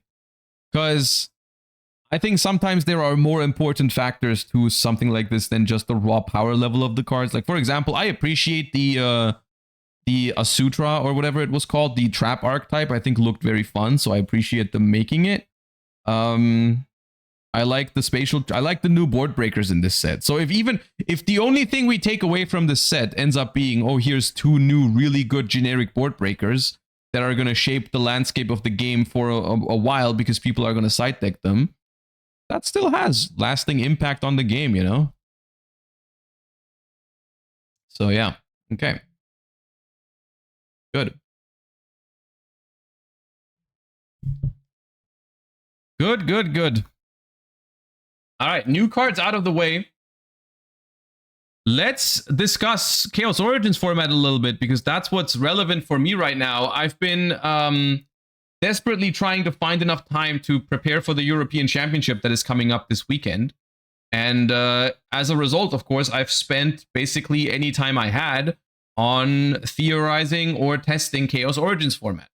And yeah, can we go over some deck lists? If there are any events that you have deck lists from, I don't know if they had regionals in NA or something. But if we have like, if there's any deck lists on like Yugioh Pro deck or something like that, we could take a look at it. But I think for the most part, there haven't really been. Was it even legal for any of the tournaments that happened? No, right? We don't have any nationals yet, right? So we don't really have tournament deck lists to look at, no. We can talk about the different variations once we do this. The way I wanted to do this was just, I wanted to share my first impression of the format with you guys and talk a little bit about the decks. And I just think like, I think the best way to visualize this is a tier list, but it's not supposed to be like a classic tier list, just rate the decks and move on. It's something that I want to use this as a way to like sort my thoughts about the new format and just give you a little bit of insight about how I feel mostly about the new decks and how they compare to the previous format. And also, maybe even more importantly, some of the previous decks, because I think there's been a lot of changes to how these new decks, the old decks play into the new decks, basically, right? Which is an important thing to remember, right? So, my first impression is that Chaos Origins does change the format a decent amount, but nothing, at least the way I feel about it, nothing out of Chaos Origins is completely broken or perfect. Like even the new Chaos deck, even though I like it, I think has downsides. And as a result, I think it creates a little bit of a weird dynamic. At least for me, it feels a little weird because the new Chaos deck, which is probably the most viable deck out of Chaos Origins, at least the way I feel about it.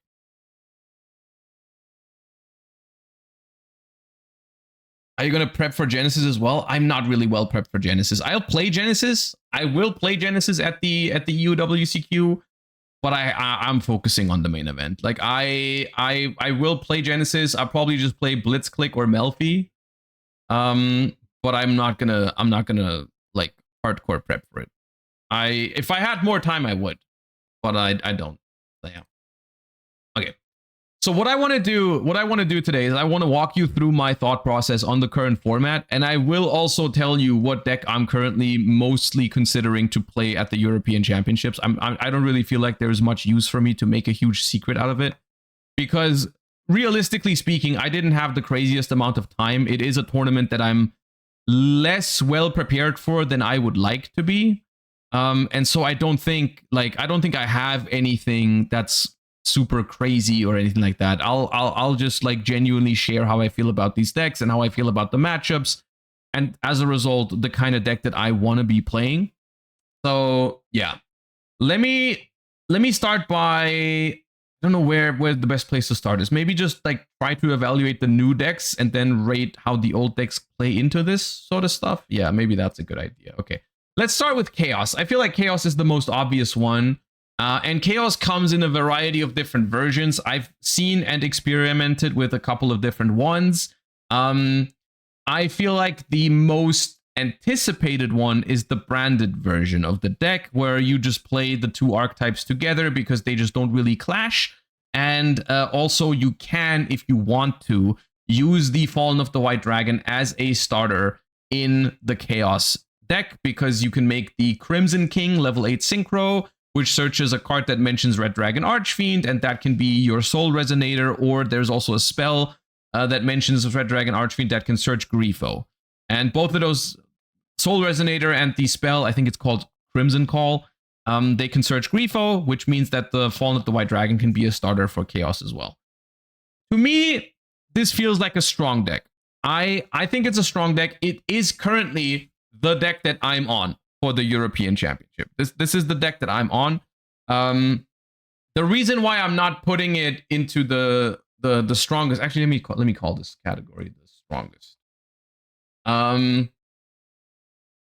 This deck has downsides, and I'm aware of it. And I reached a point in my preparation for the European Championship where I just acknowledged that every deck has weaknesses right now, and pretty big ones at that for some of them.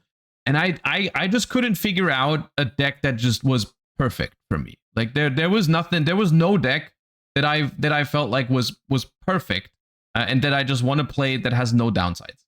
The downside of this deck is there's a few downsides actually to Chaos branded. The number one downside is it's a little bricky of a deck. You know, the Chaos deck is a little bit of a bricky archetype in general. You know, you've got ritual monsters in the mix. You've got your ritual spell, which by itself doesn't do much. You have your Skull Archfiend of Chaos, and then on top of all that, you also have Mind Shuffle, which is a trap card, which obviously isn't great to open. And you are even a lot of the times inclined to play 2 copies of it, because if you only play 1 copy and it gets banished, it's kind of bad. Or if you play 1 copy and you draw it, it's also pretty bad, because the Grifo and the Black Chaos can only place it from deck, or Black Chaos can also place it from grave, but you can't place it from hand. So it's pretty bad in that sense. If you only play 1 Mind Shuffle and you draw the 1 Mind Shuffle, it's pretty mid. So basically, bricking and engine requirements is a genuine concern with this deck, as well as the general power level of your end board is not that crazy. You know, you're not making the craziest end board. But yeah. Another alternative to that version of, but okay, I guess I've said a lot of negative things about the deck. Let me still reiterate why I like it still. I'm not putting it into the highest category, but I do think it's a pretty strong deck. Generally, for me, this deck hits a relatively sweet spot between strength and like just balance between going first and going second. Like this deck has pretty good cards inherently going second. Like Black Chaos is a phenomenal card when you're playing into boards because it's a non-target banish 2 and it can be unaffected. Your ritual monsters are great at playing into boards because they have removal effects attached and they are largely unaffected by a lot of the cards. If you have a Mind Shuffle on your face up on your board, you can really easily dodge any sort of removal or other things that your opponent throws at you. Grifo is a great turn 0 card because you can set up before you even start your turn and you have a lot of cards in hand immediately, really strong. gets to play whatever, like you have a decent amount of non-engine space in this deck. You know, you can play even Dominus cards are an option, because the only card that clashes with, for example, Dominus Spark is the Blackluster Soldier Ritual. So you can play the Blackluster Soldier, you can play Dominus Spark if you want to.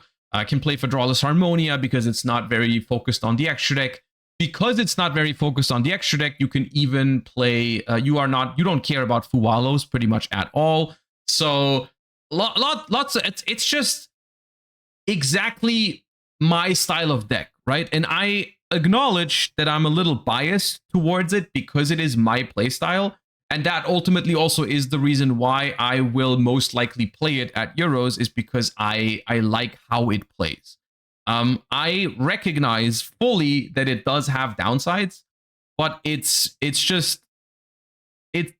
deck that feels very natural to me. And especially as someone, for this tournament in particular, I don't have the most amount of prep time. I don't have the time to learn every single deck here super extensively right now. I think for me, playing a deck that I feel comfortable with, that plays into my strength as a player, which is like, okay, I like to play longer and grindy games. I don't need my deck to be completely auto-win going first. I'm okay with making a smaller board in exchange for a good grind game and better going second. This deck is my style pretty much, so this is why I like it. And then there's other versions of this deck. There's a pure version that I've been told exists. I haven't really tried it yet much, but there's a version of this deck that just plays the pure chaos cards. I think that deck, even for me, is a little bit too low of a ceiling. And I also think that it breaks a little bit too much if you don't have access to extra starters in the form of Albaz, because realistically, for pure chaos, the only real one-card starters for the deck are Grifo, Black Chaos, and the Ragged Rites of Rituals. Like, that's only really 9 cards that you can draw to actually get going. You can make up for it with some drawing. Like, there's, of course, the Celtic Guardian, but it's not a guaranteed play because you also have to draw another card with it, and then you have to find one of your starters with it. You can play cards like, I've seen people mess around with cards like Pot of Extravagance. Sure, can do that. You can play cards like Pre-Preparation of Rites. I've seen people mess around with that card, but that card doesn't get you to Mind Shuffle, so it's a little mid in that sense. The pure chaos deck, I think, is somewhere around here. I'll put it here. It's just fine. And then there's a deck that I'm pretty sure this deck, and I don't know how to feel about this deck, but there's a version of this deck that incorporates the Azamina Sinful Spoil cards. Because you can bridge between Azamina and the Chaos deck basically both ways. I've seen people do this where, like, there's a line where you go for the Dark Magician of Destruction, and Dark Magician of Destruction searches you Magician Souls, and then Magician Souls can send either Black Chaos or Dia Bellstar from your deck to the graveyard, whichever one you didn't have. So let's say if you start with the Chaos cards, you turn your Dark Magician of the Chaos Ritual into Dark Magician of Destruction, and then you get to Dia Bellstar that way. Other way, if you start with Dia Bellstar, you turn your Dia Bellstar into Dark Magician of Destruction, and then you go Magician Souls, send Black Chaos, and then add that back with Firewall Dragon later. So both engines can bridge into each other. Which, once again, just proves that Dark Magician of Destruction was a horrible idea that should have never been made, but that's besides the point. What happens if you have the Chaos deck and you turn it into this sort of like deck? Okay, number one, your ceiling gets better. Your end board gets stronger. So you're playing a combo deck that makes a strong board, but also has good follow-up because it still is a Chaos deck, sure. So that's the upside, I think. Also, you could argue this deck can play into boards a little bit more effect. Like, it beats half boards pretty well because you have a lot of pushes, like Dia Bellstar and such. They do give you more pushes, even though I would argue that Fallen of the White Dragon also is a pretty strong push going second compared to a Dia Bellstar. I don't even know which one's better. Like a Fallen of the White Dragon is also a pretty strong push going second, depending on the matchup, of course. But yes, you do make your deck in general, I think, more vulnerable to Charmies if you play this version. And you also, I have tried both versions a little bit. I've played way more with the branded version, to be fair. And it might also just be because it's more my playstyle, but I preferred the branded version, personally. And I also felt like the Azamina version was weaker going second. But this deck still, I think, is a strong deck. It's not for me.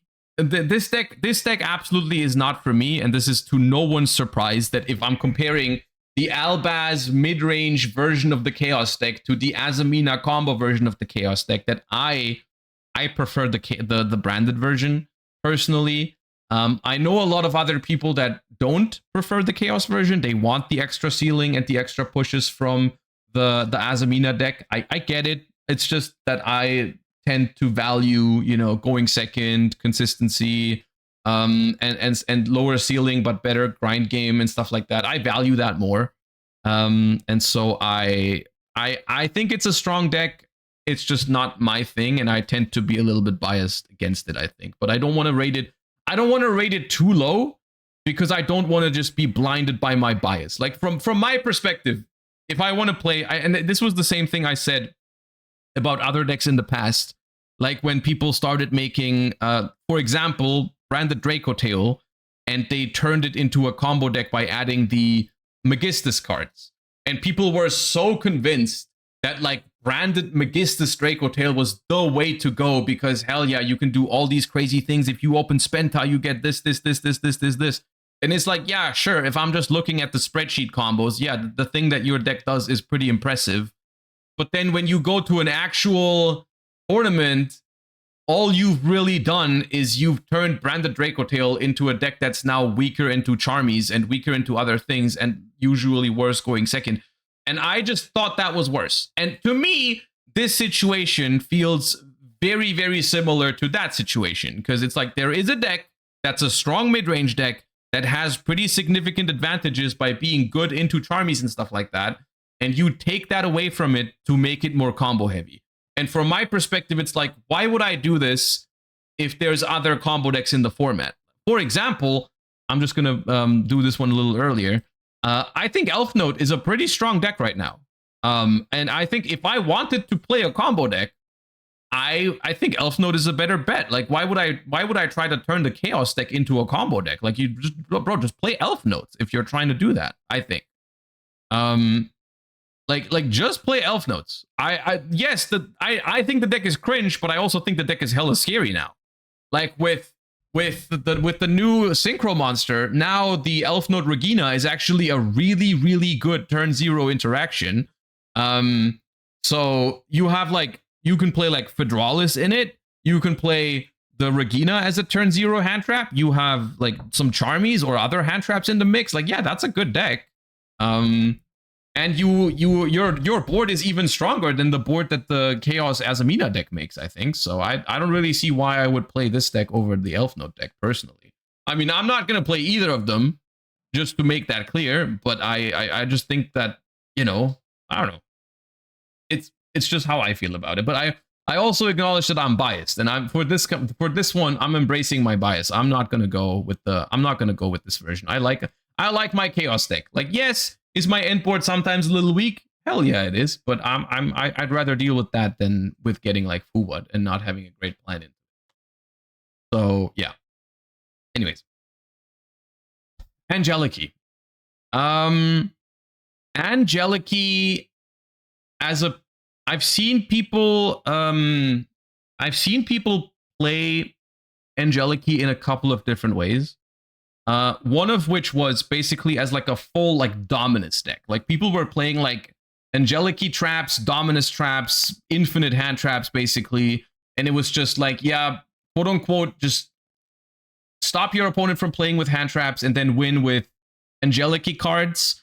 And one of the main win conditions of that deck also seemed to be like the Angeliki horses, the knights, because the way it works with hand traps is like, if you have a couple knights in your spell trap zone, if they try to activate a card, they still have to pay the life points. So if you then, let's say they activate like Branded Fusion and you have Dominus Impulse for it, they still have to pay the life points. And so eventually, if they try to start playing often enough and you keep negating it somehow, they just can't keep going.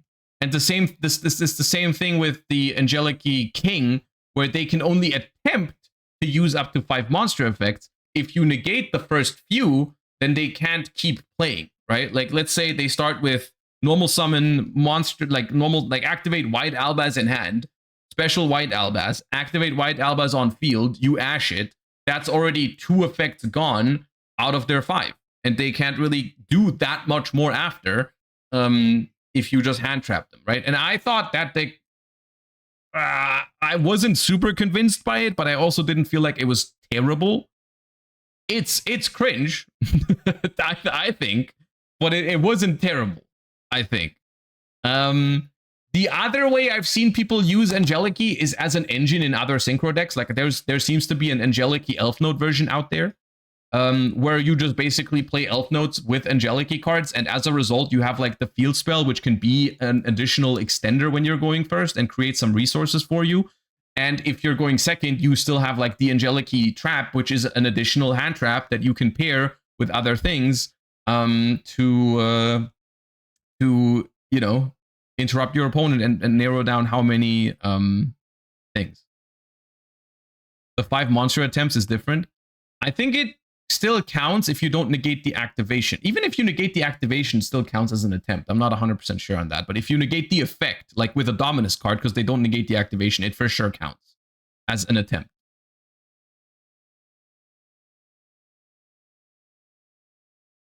The horse won't burn if the card is negated. Wait, did I... Angeliki... is it called Destrier? It burns when it resolves. Oh, yeah. Hold up. Okay, but how does this... I think with the Dominus cards, what I said is still true. Right? Like, with the Dominus cards or Ash Blossom, the activation isn't negated, so it's still... Does it still resolve? Yeah, it resolves. It's just negated, right? It resolves negated. So you still take the damage. Right, yeah. So I worded it poorly, but it does work with Ash Blossom and Dominus cards. It doesn't work with Bell. It doesn't work with Bell because Bell negates the activation, but it does work with the Dominus cards, which is specifically one of the reasons why they played it with the Dominus cards. Yeah. But yeah, good point to clarify that. Yes. Okay. Angeliki as a sub-engine in other decks, I think is fine. I don't know if it's better or worse than pure Elf Note to play like Elf Note Angeliki. I haven't tried it. I'm not a combo Andy. I think it's pretty interchangeable, but I could see it being slightly better going second because you have the Angeliki trap to narrow your opponent's board a little bit. I think it's okay.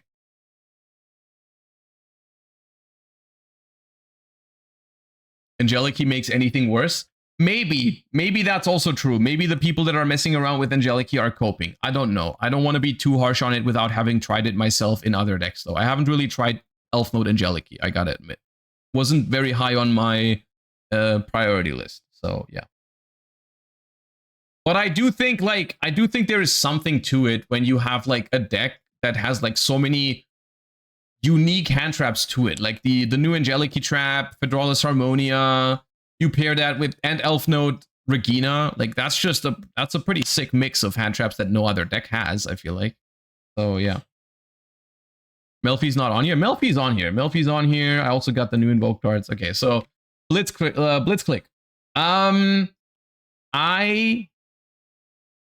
tried Blitzclick because I really wanted it to work.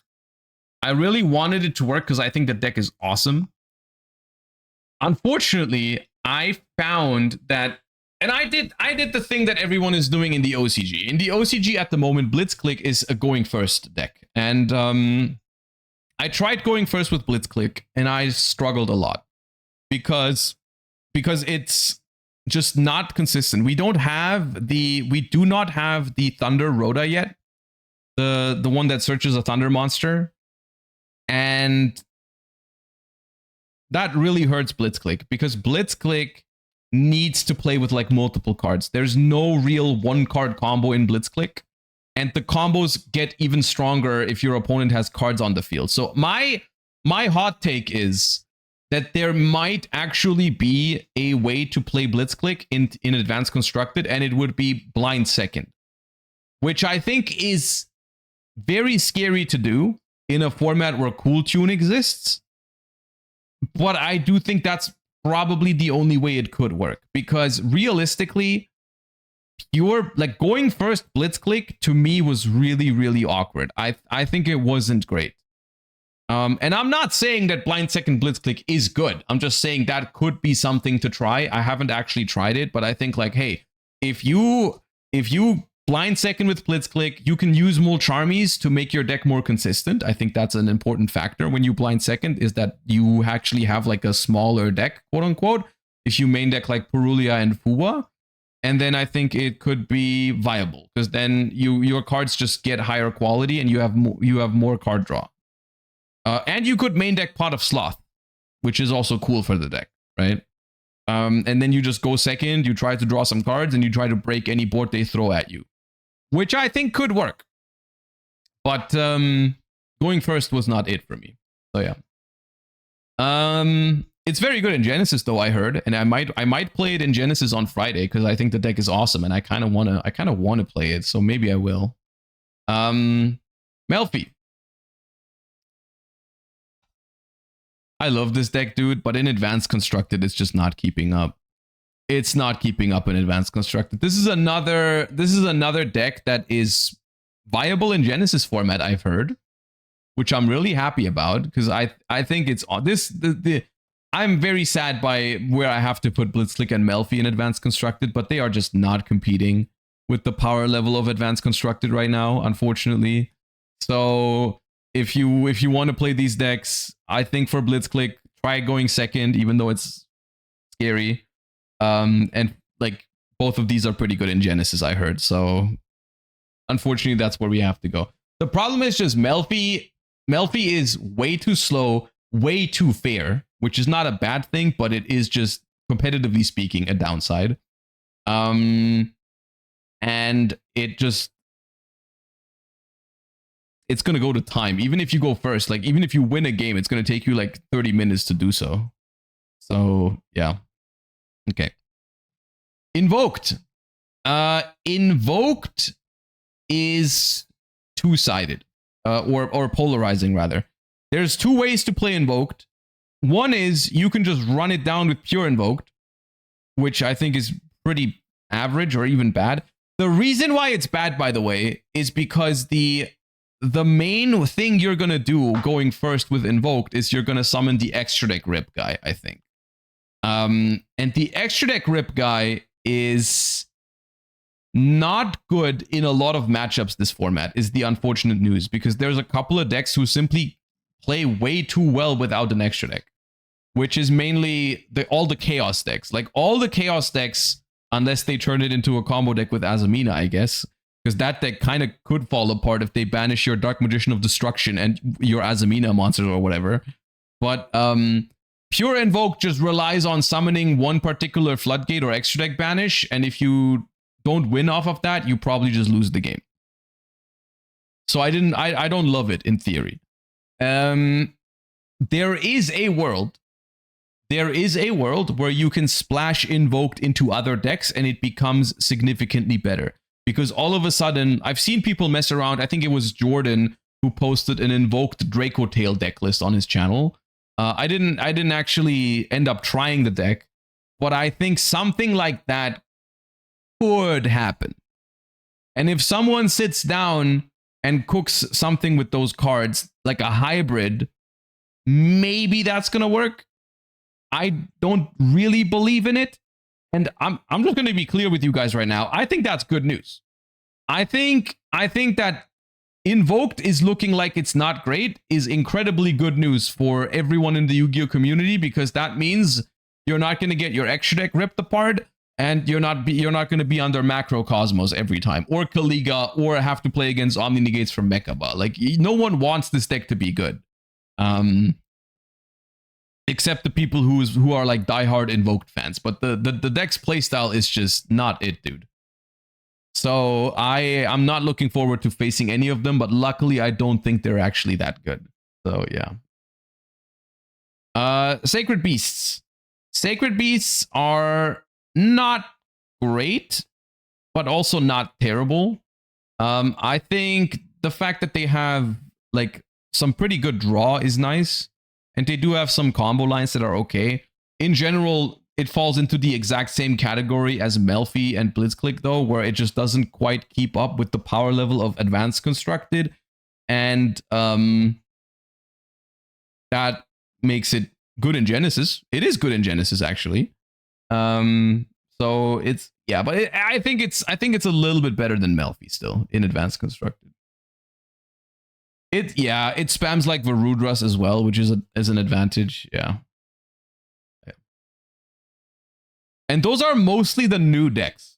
So as you can tell, I don't think any of the new decks instantly enters the format as one of the top tier decks. And I'm gonna make this very clear. I think Cool Tune is the best deck still overall.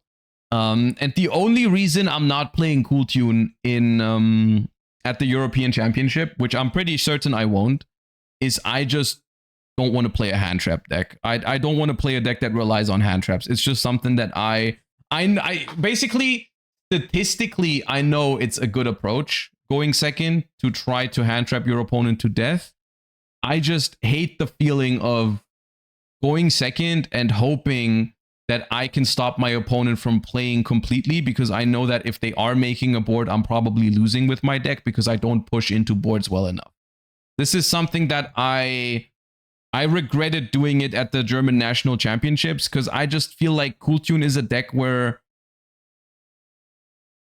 Cool Tune or hand trap decks in general are something that you take a lot of agency away from yourself and put it into your opponent's hands, because going second is more often about, does my opponent find a way to outmaneuver my hand traps, or do they just draw a hand that beat my hand traps and then they win?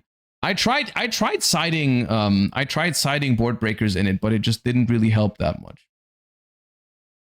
Cool Tune can push through boards though.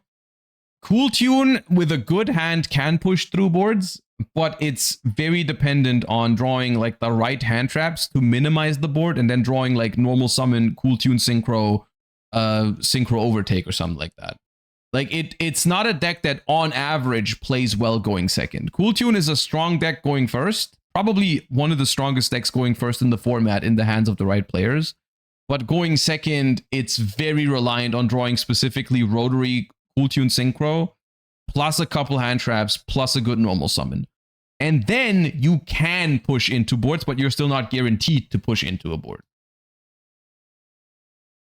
It can push through Rolad pretty easily without needing non-engine. Yes, but the issue I found in that matchup is it's not enough to push into Rolad, you have to kill them. If the Chaos deck survives a turn, the follow-up, you just tear Cool Tune apart. You have to not only be able to play the game, you have to be able to win the game immediately. If you do not immediately win the game, the Ritual deck, turn 3 in the Ritual deck, your board is not holding up. There's no way. They start turn 3 by like special summoning Black Chaos, and that thing is unaffected and banishes 2 cards non-target. Like, no, you're not setting up shit into that. And it doesn't even start a chain to summon itself. Like, you summon the Black Chaos first action on your turn 3. They are not happy. And this is the same for any matchup. Like, bro just appears and says banish 2 cards non-target. Also, I'm unaffected, by the way. So if you don't kill them, your board is not holding. So yeah, that's been, look, and here's the thing, I'm still rating Cool Tune the strongest deck in the format overall. I think raw win percentage, this deck is the strongest. I just think for me personally, I want a deck with more agency. I want a deck, I don't want to play a deck with 20 hand traps. I want to play a deck with like more engine.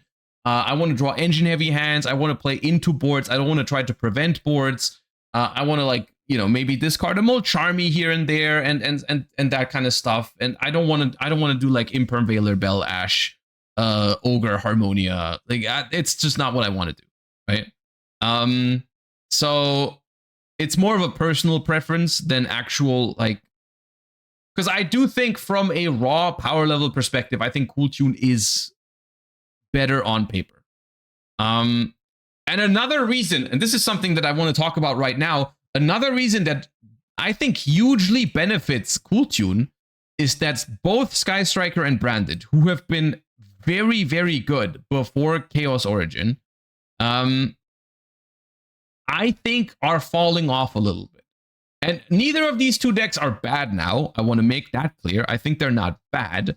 But both of these decks have one big problem, or actually two big problems. Number one, Sky Striker has barely any hand traps, and Branded also has barely any hand traps. Elf Note eats these decks for breakfast if it goes first.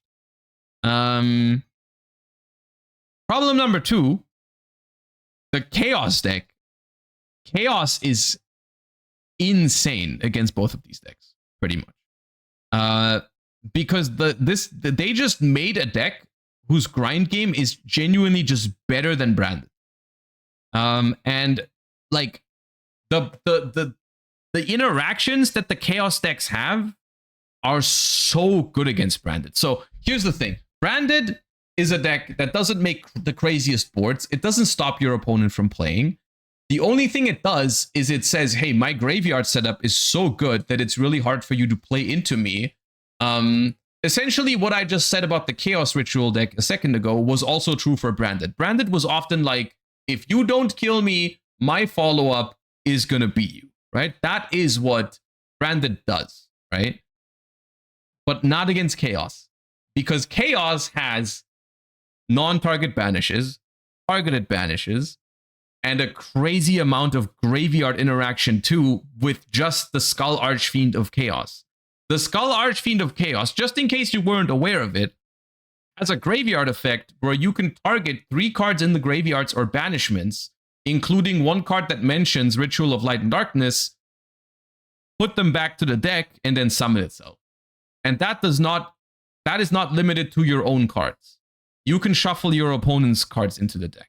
So what you're going to do is you're going to use the Skull Archfiend of Chaos. When you play into the Branded board, you banish some of their stuff from the field, like your Quem, it's gone. If you're not careful, your Albaz, your Cartesia, whatever, it's all banished. And then whatever ends up in your graveyard for your end phase, it goes back into the extra deck. You don't get to trigger it. You know, your Cartesia, your Ecclesia, the thing you send with Fallen and the Virtuous, the thing you sent with Mirror Jade, it all goes back into the deck. You just can't really. It feels like when you tried to play a graveyard deck in a Shizu tier format, right? Like your graveyard just gets picked apart every turn, and so the Chaos matchup for Branded is really hard. It still has a fine matchup into Cool Tune, so I would still rate it a strong deck personally. It's just that if you run into Chaos, you have a problem. You have a genuine problem, and the only way to beat Chaos is to catch them off guard with like Fallen and the Virtuous on Mind Shuffle, which is good. You know, Fallen and the Virtuous is a good card against Chaos because you can try to destroy Mind Shuffle. That's true. But if they ever get to a board state where they have established their stuff, you are not beating the deck. And so that's a big downside for Branded. And that's a big upside for Cool Tune because Cool Tune doesn't love the Branded matchup, right? Like Branded was a deck that was good because it was solid into Cool Tune. And so less Branded means good news for Cool Tune, I think. So that's why I'm rating Cool Tune still a notch above like Chaos, for example. And Sky Striker is similar. Sky Striker is not that great into Chaos. It's not terrible. You have ways to outplay them a little bit. You can, I would say the best way to play the deck would probably be with Radiant Typhoon now. You want to play a bigger Radiant Typhoon package because Mystical Space Typhoon is just actually a good card against Chaos to out Mind Shuffle whenever you want, right? Like you have targeting removal, right? You have Fallen and the Virtuous, you have Widow Anchor, so you can out the fusion monsters, the ritual monsters, my bad. And when they chain Mind Shuffle, you like chain Mystical Space Typhoon, and then you're like, let's go. I popped it. The problem is, if you don't kill Chaos, the same thing happens. You set up your board, you grind into the Chaos board, and you're like, okay, let's go. I have my 0. I have 4 sets. I pass to you. And you know what they do? They go, I'm going to special summon Black Chaos. And then you pick up, the first time you play Sky Striker against Chaos, you pick up Black Chaos, you read it, and you're like, what the hell do I do now? Because I've got 4 sets right now, and they just activated a card that says banish 2 cards non-target, and it's unaffected. You're not beating that card. There's no universe in which you can set up enough to survive like Black Chaos non-target banish, Dark Magician of Chaos targeted banish but face down, Black Luster Soldier on summon banish, and then also the Skull Archfiend of Chaos can take your Ray out of the graveyard. Like you just, if you don't kill that deck, it kills you. Okay. And you're not outgrinding it. You are not outgrinding it. So Sky Striker and Branded both, I think, they're still good decks. And also Sky Striker, there's basically no hand traps. You're gonna have a hard time against Elf Note as well. I love these decks too much to put them down even lower, but I can't stress enough how much they struggle into the Chaos deck. And if the Chaos deck didn't come, in some ways, even though I love the Chaos deck, I'm actually a little bit sad that it came out, because I just don't consider these 2 decks as an option for me for Euros right now, because I just don't want to have that matchup ruin my day. Like even if I do well at Euros, if I run into the Chaos deck in top 8, I think I just can't go to Worlds. I'm just gonna lose if the Chaos player is good. So these 2 decks really go down a notch with Chaos being introduced, I think. Okay, Blue Eyes is mid. I don't know why I included it, to be fair. Clown Crew gets new tools, but ultimately still stays a pretty average, below average deck. I think once we get the new link, the Pendulum, maybe I'll revisit it. Also, I think the new Board Breaker Tribute Lava Golem card from Beyond the Brave seems neat in it. But for now, and also Wild, Droll, and Lockbird, especially Ghost Ogre is also a card that's probably going to be more popular this format, and that also hurts Clown Crew a lot, because Ghost Ogre is pretty good against Mind Shuffle. So I think a lot of people are going to play Ghost Ogre, especially in Cool Tune. So I don't know. I don't think Clown Crew is great right now.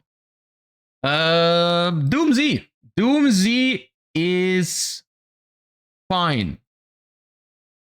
Just fine, I think.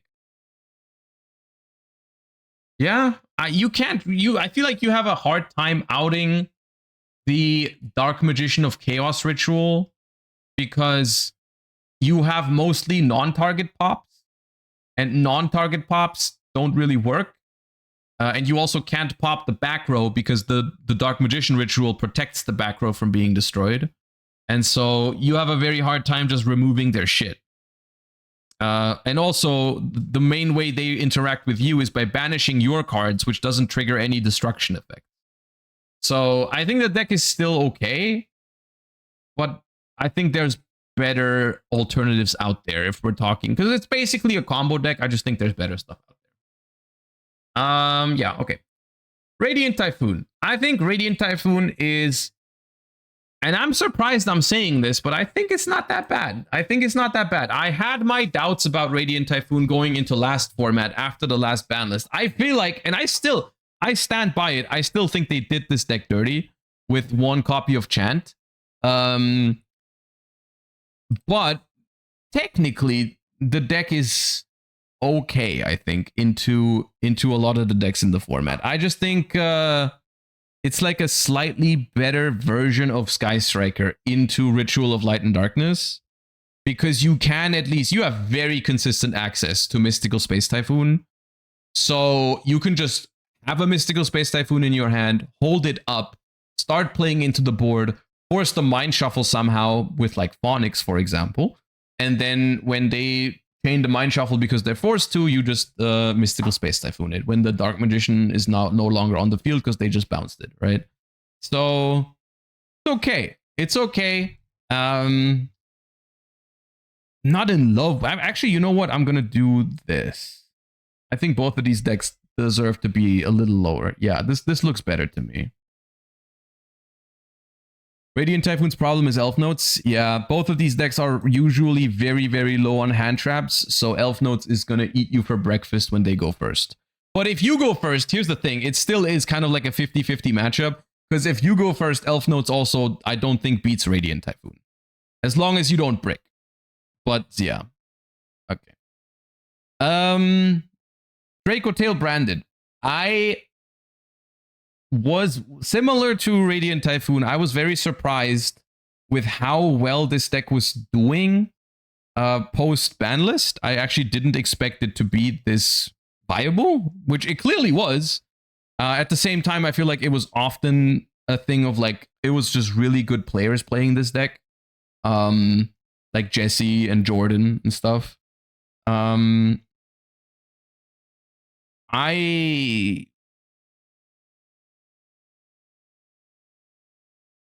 think it's just okay, man. I don't hate it, but I also don't love it. I really. And also, you could argue that it was more like a branded deck than a Ritual of Light and Darkness deck. I feel like you could argue that.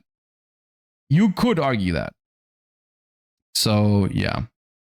Eniacraft is very mid, unfortunately. We've talked about this more than enough. Eniacraft, literally, you just close your eyes, you hope that your opponent doesn't know what it does, and then it could be okay. And that's it. Other than that, if your opponent knows what it does, you basically need Floodgates to win. If your opponent doesn't know what to do against it, then the deck is good. But the Chaos Ritual matchup is probably also abysmal. Because they summon Black Chaos and you die. You literally, I think you just explode. There's nothing you can do about it. So, yeah. I think Ritual of Light and Darkness wins this matchup even if they don't know any effects. Dude, yeah, you're probably right. Yeah, you're genuinely probably right. That matchup seems unwinnable. So, yeah. Okay. Mitsu. Mitsu, surprisingly, does get a little bit of a push from Chaos Origins because Mitsu can play the spell that they play in the Ritual Light and Darkness deck. I keep forgetting its name, like Ragged Ritual, Right, whatever. Like that card is just Rhoda for Habakiri. It is just Rhoda for Habakiri, pretty much. Oh yeah, something corrupted. I think Ragged Records was the OCG name, and for us it's called like Corrupted Ritual something. That card searches Habakiri, so you have another spell, and that is good. That is not to be underestimated. Yeah,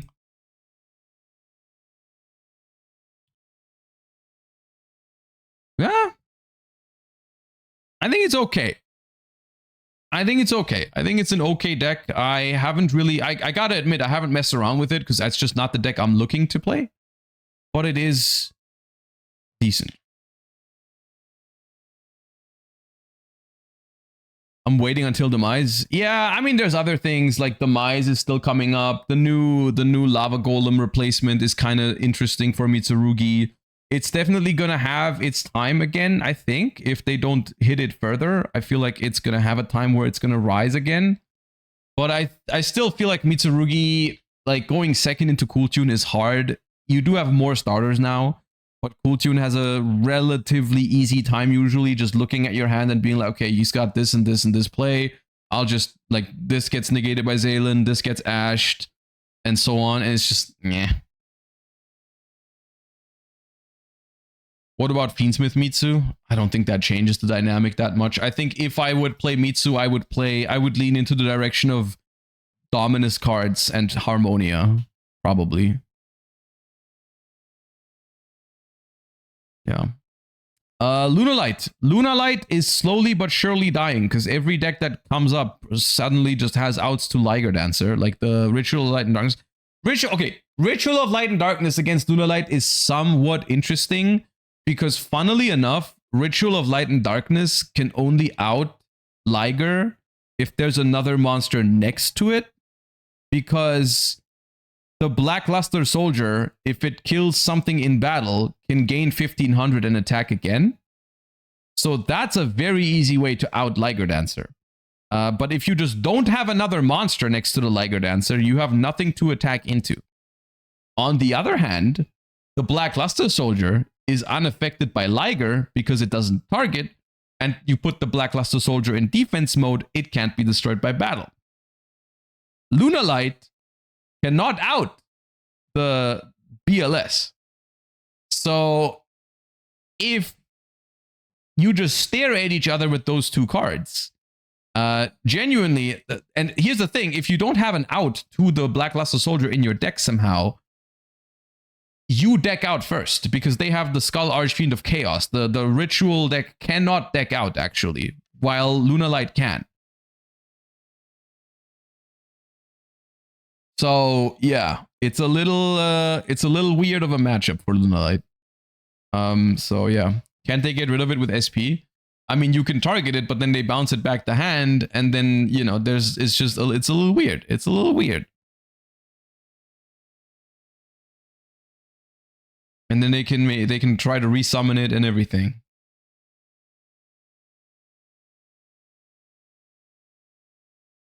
Lunalight can do piercing with the pendulum that fuses. I'm sure there's ways. But like, also, here's another thing. Lunalight is bad into Cool Tune. Lunalight does not beat Branded going second. Lunalight doesn't even beat Sky Striker consistently when it goes second. Like, Lunalight is genuinely just not even good into a Widow Anchor. Like, if they negate your Gold Leo and take it, that's rough. You're gonna lose going second to Elf Notes. I'm pretty sure Elf Notes can out Liger as well. But I think, yeah, it's just, I think Lunalight is not eating good. I think I'm gonna move it down slowly but surely. I think Lunalight is gonna lose popularity and strength over the course of the next couple of formats, unless maybe there's a format where suddenly no one has any outs again, and then the deck will come back. Like, I guess that's the good news for people that like the Lunalight deck, if those exist, is that it always has a chance to come back. This is the kind of deck that's never going to be completely gone in Yu-Gi-Oh! Like, while the cards are all legal like this, I think it's always going to have a chance to return. Just if the format calls for it, you can just bring it back. But right now, the format is deck that has outs, deck that hand traps you to death consistently, and deck that FTKs you when you go second. So these are not great matchups for Lunalight. Orchist. I've never been a huge fan of the Orchist deck since it came back with the new support. I like how the deck plays in terms of, like, a lot of the cards still, like, maintained the good old Orchist feeling, but I just can't bring myself to like it from a competitive perspective. I don't think it's great. It's definitely, like, it's probably here. Yeah. But this is probably a better ordering. Like this. Yeah. Okay. Vanquish Soul. Vanquish Soul K9 is, like, technically still playable. I mean, no more Noroi is, I guess, slightly annoying, but I think for most versions, Noroi was just a one-of in the TCG, because we did have more copies of Raisin and Stake Your Soul again, so people had more normal summons in their decks. I don't think the Noroi... the Noroi ban is not irrelevant for Vanquish Soul, but it's also not super big. Probably okay. How does it beat Ritual of Light and Darkness? How do you, like, 'cause a lot of the stuff that I'm thinking of right now is non-targeting, right? Like, how do you even out, like, a BLS in this deck? Because Raisin doesn't target it. Mad Love doesn't target it. Caesar doesn't target it. Holly Sue doesn't target it. Forced Release doesn't target it. You have Jax. You do have Jax, yeah. You kill by burn, that doesn't work. Like, I'm not talking a scenario where your opponent has just the BLS and nothing else, because that's unrealistic, because the Ritual of Light and Darkness deck has so much follow-up. Like, they've got great grind game. If you can't out the dude immediately, you have a problem, because they're just gonna come back at you next turn. Dark Rebellion, bro, they can just put it in defense mode. It can't be destroyed by battle. I don't think Dark Rebellion negates... No, they just put it in defense. Sky Blaster to book it. You can Val on it, I guess. Yeah, you can Val on it face down and then pop it. Yeah, it's awkward though. Because the thing is, like, they're gonna have Mind Shuffle. So when you start playing, they're gonna like bounce it back to hand, summon out something else, and keep going, and eventually they'll just bring it back out. And yeah, that's the whole reason why the deck is good as well, is because it's not that simple most of the time. So yeah, I think Ritual of Light and Darkness, as soon as it gets to play, is just a great deck against most decks. I mean, that's why it's one of the strongest decks in the format. It's not the strongest deck in the format, I don't think, but yes, once the deck gets going, it has like there's this. The two factors combining with each other. It's just like the monsters being unaffected and unable to be destroyed by battle or something just makes the deck really hard to OTK, because you're usually more worried about even finding an out in the first place to those cards. And then you can't really OTK them as well. And then their follow-up is what seals the deal, right? It's not like you're not winning because they can't out BLS. Like, you're winning because they can't out BLS this turn effectively and kill you, and then your follow-up is crazy, right? So yeah, just attack directly with combined creation. True, yeah, Memento probably has a better time against it. That's fair. But yeah, Vanquish Soul, don't hate it, but don't love it either. Yummy, here, yeah, here's okay. I don't see a reason that Yummy isn't even that bad. It got top 4, I think, at German Nationals. But like, what's the reason to play Yummy when Cool Tune exists? Like, realistically, like, they're both the same deck, but Cool Tune is just better at it. I've seen Angelica Yummy. Yeah, maybe that. They're cute. Yeah, sure. If that's your reasoning, then you can go for Yummy. It's not terrible. It is not terrible. But yeah. It's been a while since I've actually seen Malice. I'm trying to think. Did Malice do anything this format? Did Malice do anything this format? I feel like some people played it. It tops here and there. Yeah, I guess.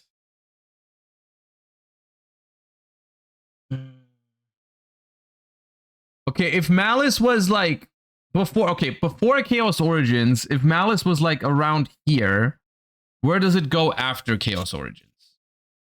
Your Cool Tune matchup, I mean, stays the same, but definitely isn't good. Ghost Ogre is also usually pretty good against Malice, and that card's going to be more popular. How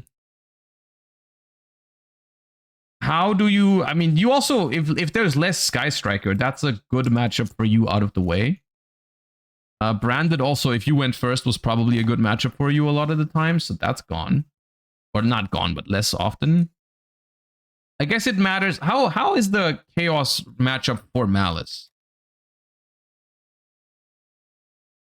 I feel like it's not that bad, I guess. Yeah. I feel like I can leave it here. They can banish the trap. They can banish the trap if there's no Dark Magician of Chaos protecting it. Right? Because Dark Magician of Chaos says you can't banish or destroy the spell traps. So it's not that big of a deal. Yeah. Fairy Tale is like okay. Yeah, solid combo deck. To me, it's often like I look at like the best deck in a category, and then I find it hard to imagine why you would play another deck of the same category that's just usually worse at most things. For example, this is why Yummy seems kind of mid to me, is because Yummy compared to Cool Tune is, I feel like, just strictly worse. And like, for example, mid-range decks like Sky Striker or Branded Draco Tail or something, like those decks just to me seem pretty strictly worse than Chaos Branded. And this is the way I feel about Fairy Tale when I compare it to Elf Notes. I just feel like Elf Note is the combo deck if you want to play a combo deck. I don't really feel like any other deck has the same qualities. Because Elf Note is a combo deck that has like inherently a better chance going second because it's got Regina and Fedralis Harmonia. And I think that's a pretty big deal. Fairy Tail's best aspect is that you can go for direct damage, which is better against the Ritual Light and Darkness. Fair, yes. You can maybe sneak a win by just ignoring the ritual monsters and going for direct attacks. That's a fair point. Yeah. That is a fair point. Yeah. And then Power Patrons. Power Patrons, I'll put it next to Fairy Tail. Yeah, I'll put it next to Fairy Tail. It's a good deck still. It's still really scary to go second against. And I feel like you can break Ritual of Light and Darkness boards, but breaking is not enough. You have to lock them out of the game. And especially the Amorphage version of the deck isn't good against Chaos, right? Like they just don't care that much about not being able to summon from extra deck. They do care about not being able to summon, activate spells. But if you're in a grind game and they can prepare for it and search Black Chaos, then you still get owned by that, I think. Whereas Archmage, I think I had Archmage in here, but maybe I forgot to take it out of the folder. I would put Archmage next to Doomsy, I think. Slightly lower, personally. I've always liked the Doomsy deck more than the Archmage deck inherently. But the Power Patron deck and Archmage are also very close together, right? It's relatively similar in terms of that. Can we Teller Knight turn skip? I don't believe in that deck. I'll be honest with you. I should have probably included it. It did really well at UK Nationals. I don't believe in that. I really don't.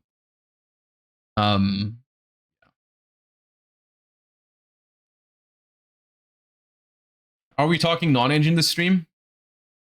We can. Yeah, we can.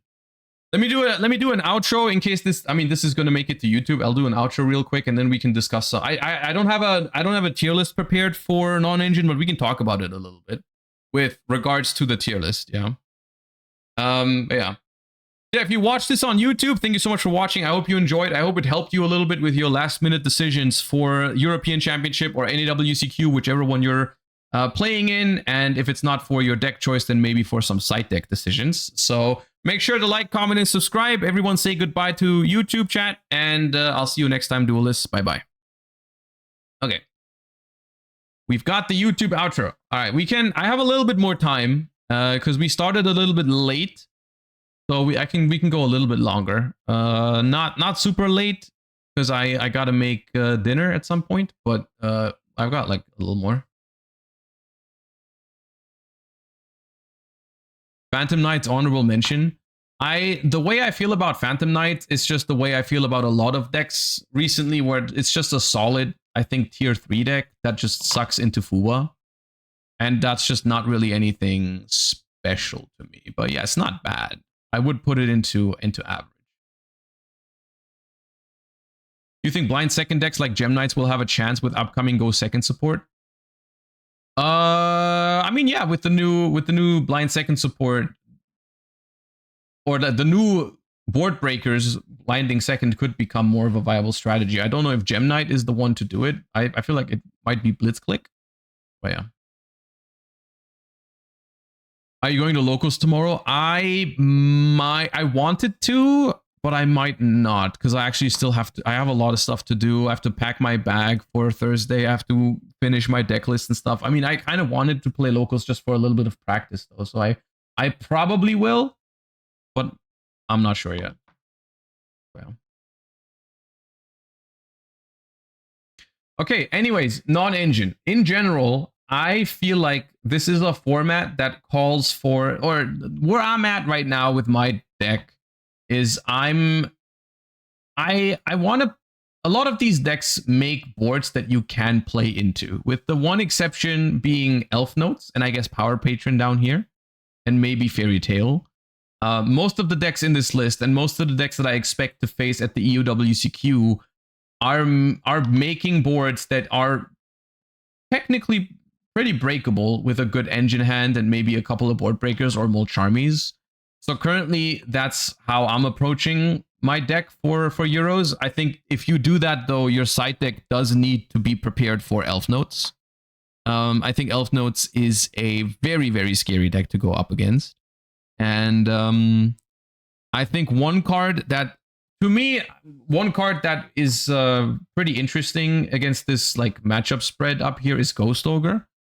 Ghost Ogre is a card that I feel like is pretty high value for this format. Whether it's main or side depends on how much space you have, I guess, and if you think it's good against Cool Tune, because against Cool Tune it can be pretty mediocre. But I think against most of the deck, I think Ghost Ogre is a good card against Elf Note. Ghost Ogre is solid against Branded because you can cover the Albaz fusion effect in the grind game that always comes up at some point. Or you can Ghost Ogre the Synchro monster, the Ecclesia, which is also solid. And then Ghost Ogre is obviously pretty good against this and this, because you can hit Mind Shuffle, and in this deck you can even hit Deception, which is pretty good. What would you even Ogre against Cool Tune, the normal summon? Usually you can Ghost Ogre the normal summon in a spot where you think it'll make it awkward for them. Obviously not when they summon like Q. But if a lot of the times what ends up happening with Ghost Ogre is you use it, or like you have it in hand, you let them do, you either Ghost Ogre the Track Maker if they put it on the highest chain link to just make it harder to do the Zalen, or you wait, because if they put Track Maker on the highest chain link, very often they will search the field spell, and then they search the field spell, and then they look at your hand, they see the Ghost Ogre, and that makes the field spell like weird. And sometimes if they start with the field spell, you can Ghost Ogre it, and it can be really good. So yeah, it's. But there's no, that's the reason why I don't love Ghost Ogre against Cool Tune. It's fine, but it's very dependent on other stuff that's going on. It's not usually, if Ghost Ogre is your only card, like your only hand trap against Cool Tune, it's not going to be great.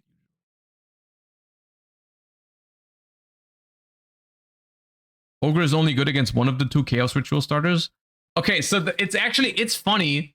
It's funny because, yes, Mind Shuffle, so Mind Shuffle, the way it works.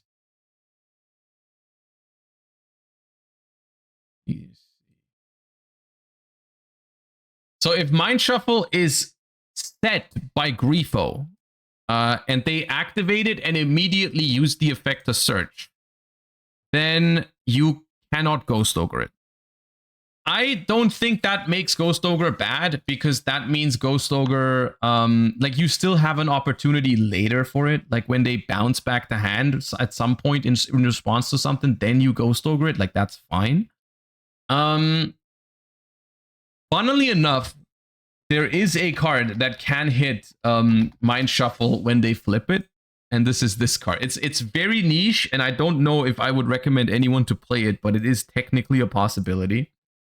Which is Gravekeeper's Watcher. Like, this card has experienced some hype recently, and I think it might even have gotten a little bit expensive because of it. Let me double check this real quick.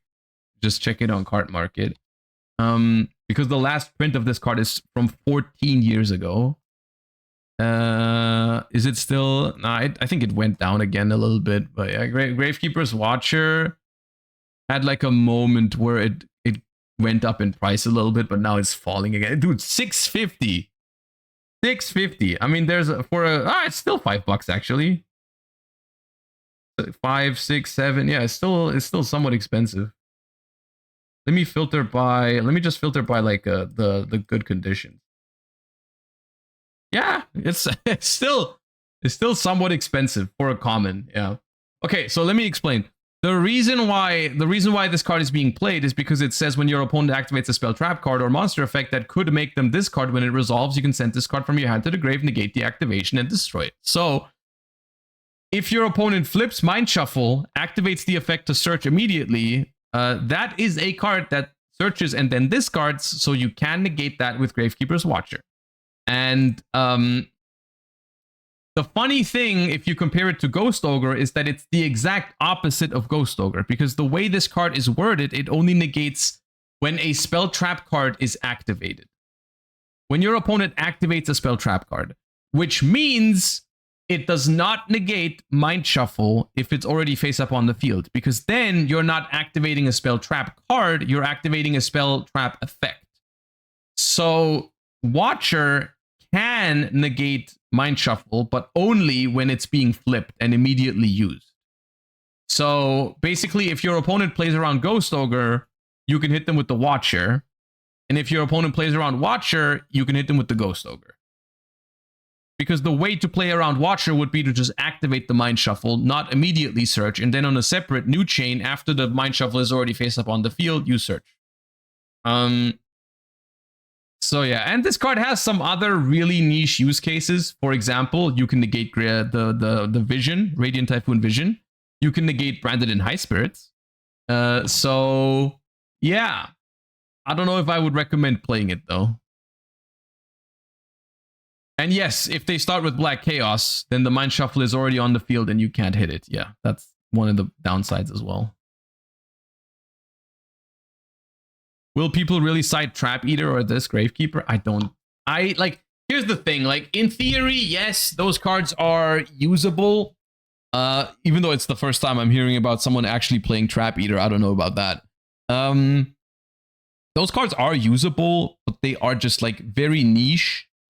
And I don't know, like there are other cards that you can play against the Ritual Light and Darkness deck that are just like more, they have more uses basically. And it's not like you auto win the game if you Trap Eater a Mind Shuffle, because like most of the decks play 2 Mind Shuffles anyways.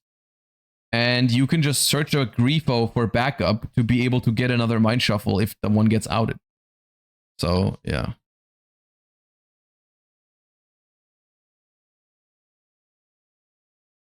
The Azamina deck is doing an indestructible searched anti-spell or other trap flood. Trap Eater isn't out to that. I guess, yeah, the Azamina, I mean, the Azamina version of the deck is basically a pretty, I mean, often can be used in a pretty disgusting way. Like, it's just like, they can search Spell Canceller, they can search, anti-spell. Yeah, it's crazy. By the way, can we talk about how it didn't even take like a week until the new Link 5 is a problem?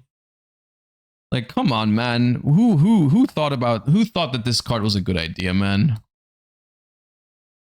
It frustrates me so much. Like, who thought that this was a good idea? Generic Link 5. Generic Link 5 that sends any monster from deck or extract to the grave, man? Come on, man.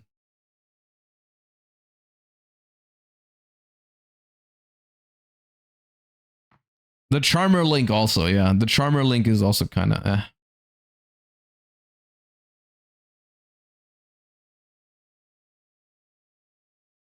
Yeah, that's kind of like that's my worst that's my least favorite part about Chaos Origins, is that this card is in here. Because I've seen like, I mean, okay, like the first thing that people started doing with this in the Azamina Chaos deck is they send Albion from the extra deck to search Fallen into Virtuous first turn, which I'm like fine with. But then post side is when it becomes crazy, because post side they're like, yeah, let's send Spell Canceller and revive it. I'm like, we've been here before, man. Like we've gone through all of this. Like, why are we making another Beatrice? Why are we making another Laval chain? Like, dude, unironically, I'm not sure if this, like, I think Beatrice is probably healthier than this, because Beatrice is genuinely harder to summon than a Link 5. Like, unironically, I think Link 5, especially because you can use one monster from your hand, is easier to summon than Beatrice for most decks. So, yeah.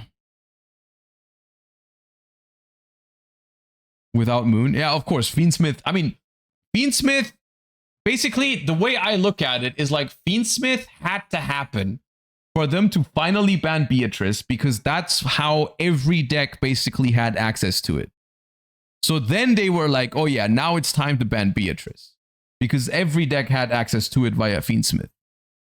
And now, like, fast forward like 1 or 2 years, they're like, yeah, let's just make it on a Link monster that has no restrictions. So literally every deck now has it. Curious is harder to summon. Hell yeah, Curious is harder to summon than this. Like, Curious is healthier than this card. So, yeah. We can't play Breakers anymore. I mean, yeah, I guess. They should definitely also ban Anti-Spell and Spell Canceller, because those are the two cards that people tutor with this card, right? They tutor the Pharaonic, whatever the guy is called, Pharaonic Advent or something, to get a anti-spell, or they tutor Spell Canceller. So yeah, there's other avenues they could take. They should definitely ban those cards as well. But I don't know, man. I don't know. So yeah. I don't know. In terms of non-engine in my testing, I've been liking Charmies. I think Super Poly is okay. But I think Super Poly, like with Super Poly, I just felt like I was spending too many cards in hand. And it's good against Cool Tune, but in the other matchups, I don't love it. It's good against Branded if you have the Branded stuff in your extra deck, I guess. Crown stocks down because of Ritual Light and Darkness. I don't hate Crown, actually. But like, I don't hate Crown in the Chaos deck, because in the Chaos deck, if you have Crown, basically what applies, what I said earlier, is like, if you have Crown, it's really hard to die. Like, you can either you can use the Crown on one of their monsters to make it really awkward for them, or you can just crown one of your own monsters, and then you guaranteed survive, and your deck is pretty good to like in the follow-up turn. Is this a main deck Purulia format? It could be. It could be. I mean, Purulia is decent against Cool Tune. It doesn't really destroy them, but they still have to like make a smaller board if they don't want to give you multiple cards, which is okay. And you always get your card back pretty much. So I don't mind it against Cool Tune. It's okay against the branded version of Rolad. Not bad against Elf Notes. It's not bad against Branded, and it's pretty good against this version of the Chaos Branded, the Chaos Azamina. Because like Diabellstar and Magician Souls, like you'd get a decent chunk of draws from Purulia against it, so I like it. Against Chaos, something I've noticed is that Purulia sometimes, if you know it's Chaos, you can hold it to your own turn. Because if they keep bouncing with Ritual of Light and Darkness, you draw a lot of cards. Like I had one game in testing where my opponent activated one Purulia when I went first, and then they drew into another one for turn, and that was really, really annoying. That was really annoying. So yeah. Other than that, I think if you're on hand traps, I think Harmonia loses a little bit of value because it's not great against the Chaos deck. However, most secondary engines in the Chaos deck, Harmonia is good against, right? Like against of course you can't destroy like the Blackluster Soldier or the Dark Magician of Chaos, but you can like still like pop Fallen of Albaz and stop them from going into a level 8 synchro, so it isn't a bridge. Or you can hit like Diabellstar to prevent the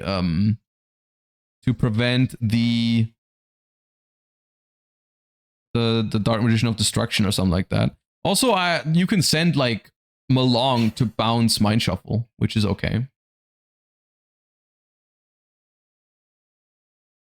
Does Sheena out the monsters? No, Sheena doesn't target.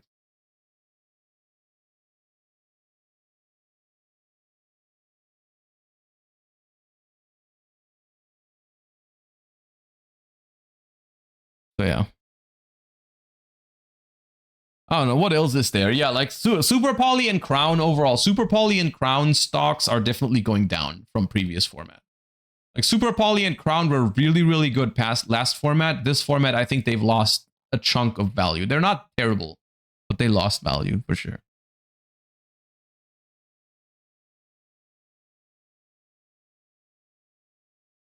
Sheena outs Mind Shuffle. Oh, yeah, you can use Sheena on back row. It's okay, yeah. Fallen into Virtuous stonks are going up. Oh yeah, I guess it is kind of self-explanatory, but I've been loving Fallen into Virtuous this format. Like it was good last format already, but with Mind Shuffle entering the format, like of course the card gets even better. Fallen into Virtuous is easily one of the top non-engine in the format. I'll say it, I'm starting to get tired of Fallen Virtuous. I don't know. I don't feel it. I don't feel about it that way. I still think removal is pretty healthy. I think it's okay. I feel like it's a very weird thing to complain about. Just destroy one card on the field. I think it's okay.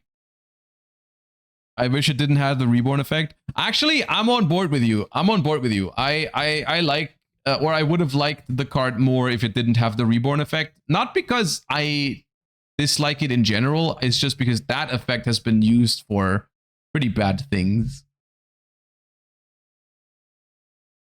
But I think it would have been completely fine if it just didn't have it, yeah.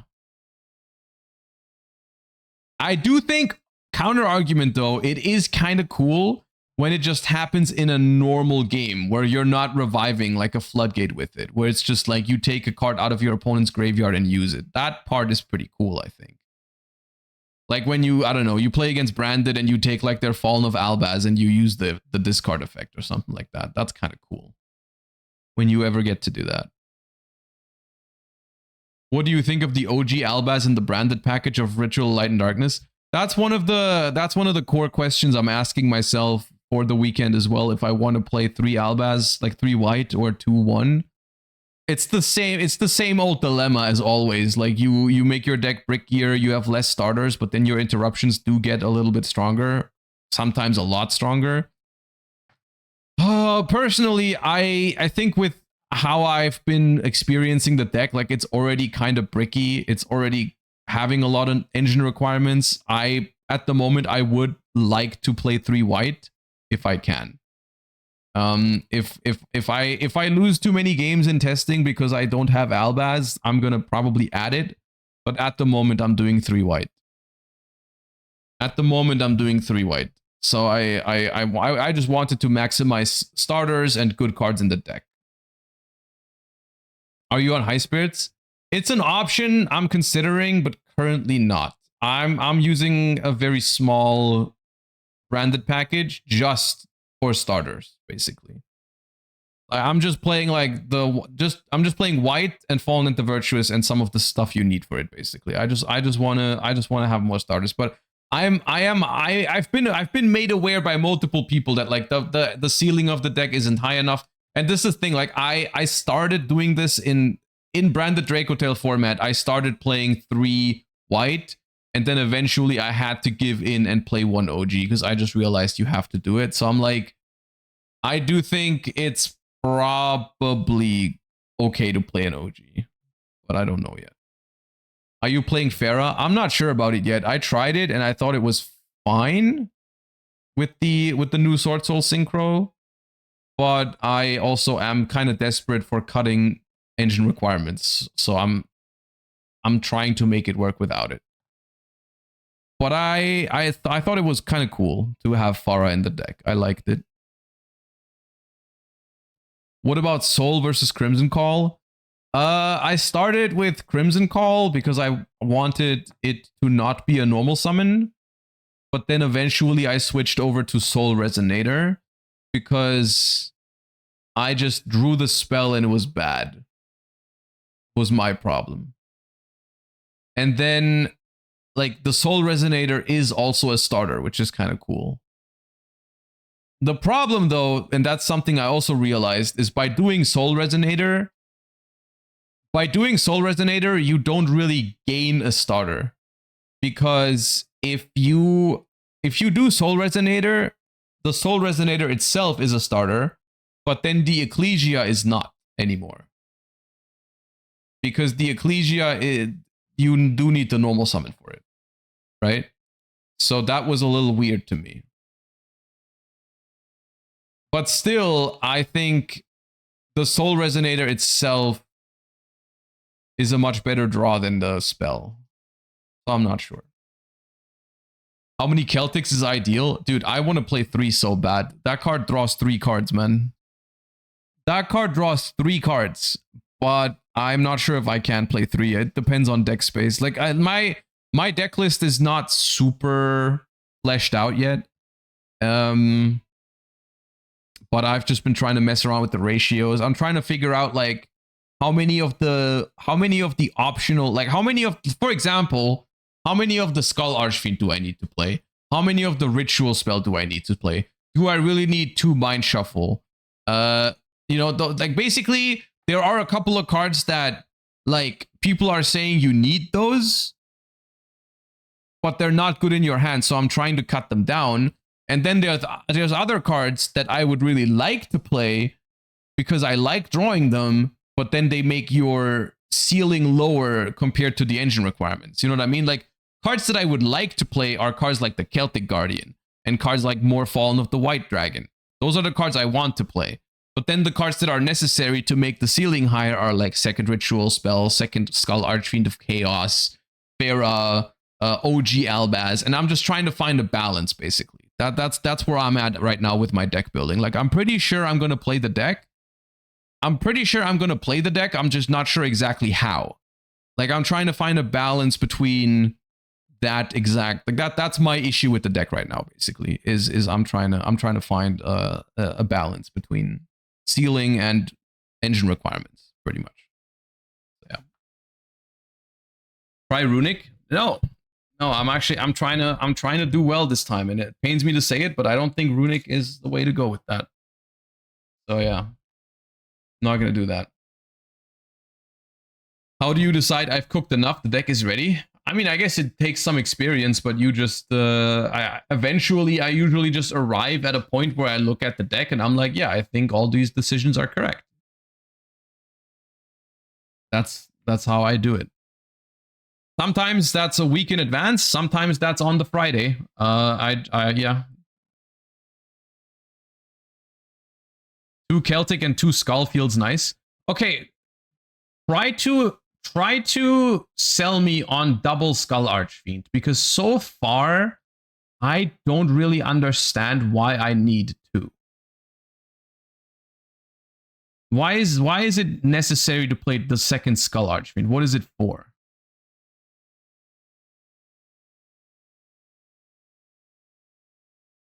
If one gets banished, it feels bad. But how does it get banished?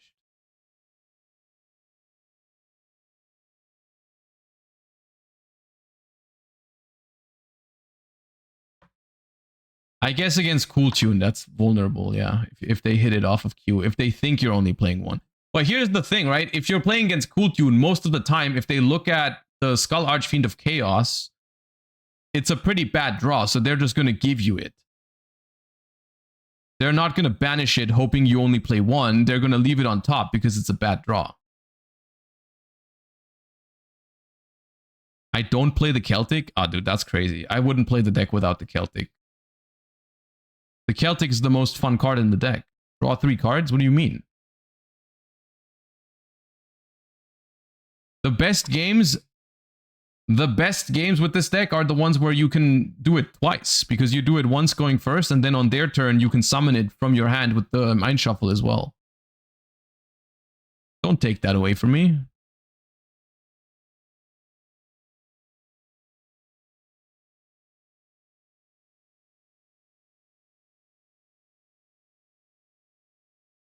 What's the other engine for the second Chaos Ritual on the tier list? Azamina.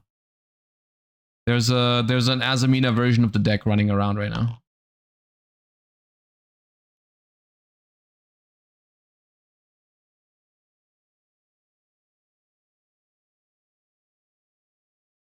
Archfiend is the way to recover banished cards.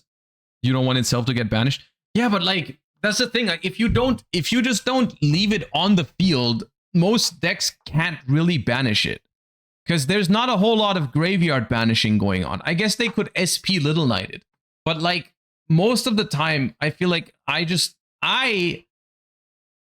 don't think people are just gonna hope that you only play one, because it's like standard to play 2, and then just SP it. But maybe you're right. Maybe it's too important. Like I've been playing with 1, and if they don't banish it, it works out fine, I guess. But if they do banish it, you are kind of screwed. Most of the time, SP has better things to do. I mean, if you know, it's kind of like the Rose situation when you play against Sky Striker, right? Like you summon SP against Sky Striker and they have like a Ray and a Rose in the graveyard. If you know that they only play one Rose and you know that guaranteed, you can just banish it, and that's probably the best play. But in a world where you don't know, you probably just banish the Ray because that's safer and gives you guaranteed value if you're about to like kill their Link monster, than just hoping they only play one Rose. Right? So, yeah. I don't know. Maybe it is 2 Skull Archfiends, but I've been messing around with cutting some engine requirements. Do you play the Hats? Hats is another card that I'm not sure if I want to play it. I kind of like it.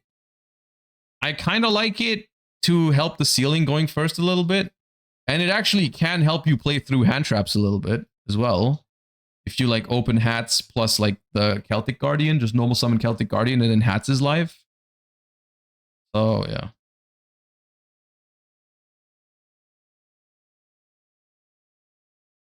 Will there be a deck profile after? Yeah. There will be. I will make a deck profile with what I ended up with. Yeah.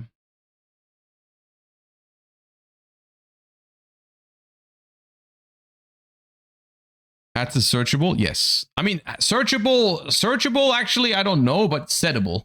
You set it with Grifo, and then you can immediately use it. So, like, a basic way to add Hats to your end board would be turn 1, you obviously get Mind Shuffle, and then on your opponent's turn, you go Mind Shuffle, add another Grifo, and then use the Grifo to get the Hats. And because Grifo says you can immediately activate it, it's immediately live. What do we add as starters instead of the engine requirements? That's another issue. I'm like, I could make room in this deck by cutting a Skull Archfiend, by cutting a Ritual of Light and Darkness and stuff like that. I could make some room, but I don't really know what to put. Like, I don't know what to add to have more starters. Because I already have my little Albaz engine. I guess I could play Branded in High Spirits.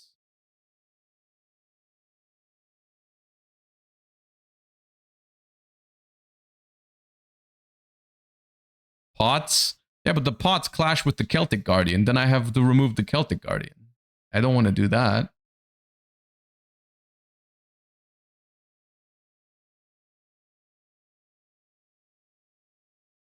Foolish Burial? I thought about Foolish Burial, but I don't think it's good. How expensive is the rollout core? I don't know by heart, but I think Black Chaos is somewhat expensive. Other than that, it should be fine.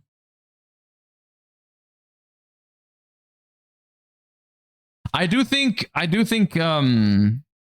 actually let me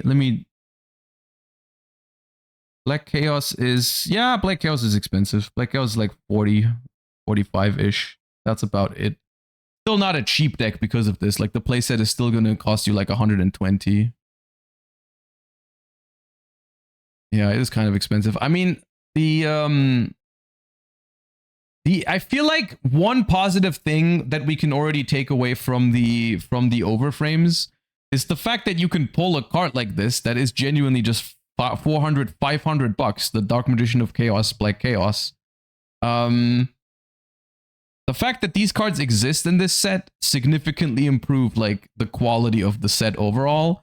And I also feel like they play a role in the fact that the most expensive cards in the set are not as expensive as they would be otherwise. Like a Pot of Sloth. Pot of Sloth is 40 bucks, slightly over 40 bucks, which is the most expensive secret rare in the set. Which is something, this card would be more expensive if there were no overframes in the set. I guarantee you it. Like this card would easily be 60 plus, maybe more, if there was no overframes in this set. So, and this is something I've been saying this for years. We've been talking about this. Like, cards like this help out the market and the playability of this deck a lot, because they are not necessary for competitive play. If you just want to play Ritual of Light and Darkness, you can literally get, dude, I have to scroll like crazy because where is it even? The rituals are like very cheap. Yeah, here. literally $5. Literally $5 for the Dark Magician. It's weird to me that one costs more than the other. They're both one-ofs. Oh no, that's not weird to me at all. This is not weird to me at all. Because the price of these two is not dictated by playability. This card, I'm telling you right now, this card could be unplayable dog shit and it would be expensive. Because this artwork is insane. This is one of the most beautiful Yu-Gi-Oh cards they've ever made.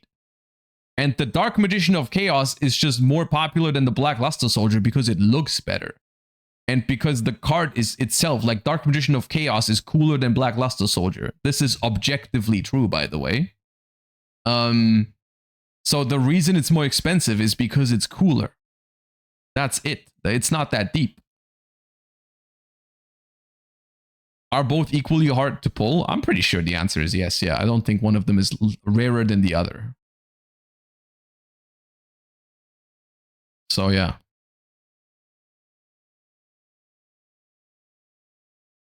I disagree. I think Luster is cooler. It's okay to be wrong sometimes. It's no problem.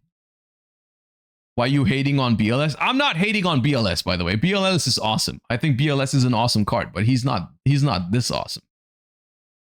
He doesn't beat the Magician of Dark Chaos, Black Chaos. Come on, man. What are we talking about right now? What are we talking about right now? This is an awesome card. It's an awesome card. It looks insane. I love this one too, but he's not this. The BLS is better interruption. Okay. Besides the point. Why is Foolish Burial not good? Because Foolish Burial on Skull Archfiend of Chaos doesn't get you the Mind Shuffle, unfortunately. But no. No, I think with how popular I think the Chaos deck is relatively popular, and I also think Pot of Sloth is a very hyped card right now. I think if there was no Starlight Overframes in this set, we would be looking at cards that were easily like 60 to 70 to maybe $80. And just the fact that these cards exist make these cards much more affordable, which is good. We are one step away from greatness, basically, which is that now that these cards have a lot of value in our core sets, they could start making these cards lower rarity. That's how I feel about it.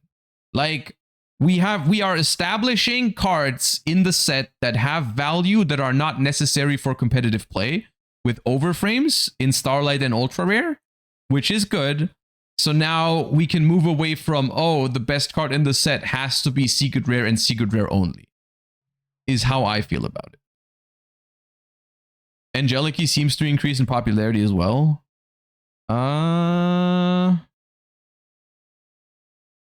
Where is opening to E4? Oh yeah. Ooh, okay. Yeah, that's going up.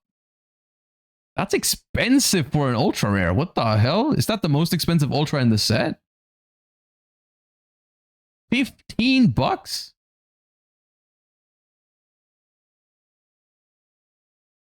That's more expensive than Grifo. That confuses me. It's like, no way, like, yeah, sure, it's a good card, the opening, but no way it's better than Grifo or more, like, surely more people want to play Chaos than Angelica. Okay. Sure. Grifo was also the promo for pre-release. Yeah, but that usually doesn't impact the market too much because there are not many of this, and it's usually the secret rare version is pretty expensive usually. For the sneak promos if it's a good card. So I don't think that has a big impact on the market for Grifo. But yeah. Oh yeah, by the way, are you guys gonna trade in your chaotic Phantasmal Sacred Beasts at Euros? Because I'm not sure what to do. I have an overframe version with the misprint, and I have 2 secret rares with the misprint. Should I trade it for the corrected one, or should I keep the original?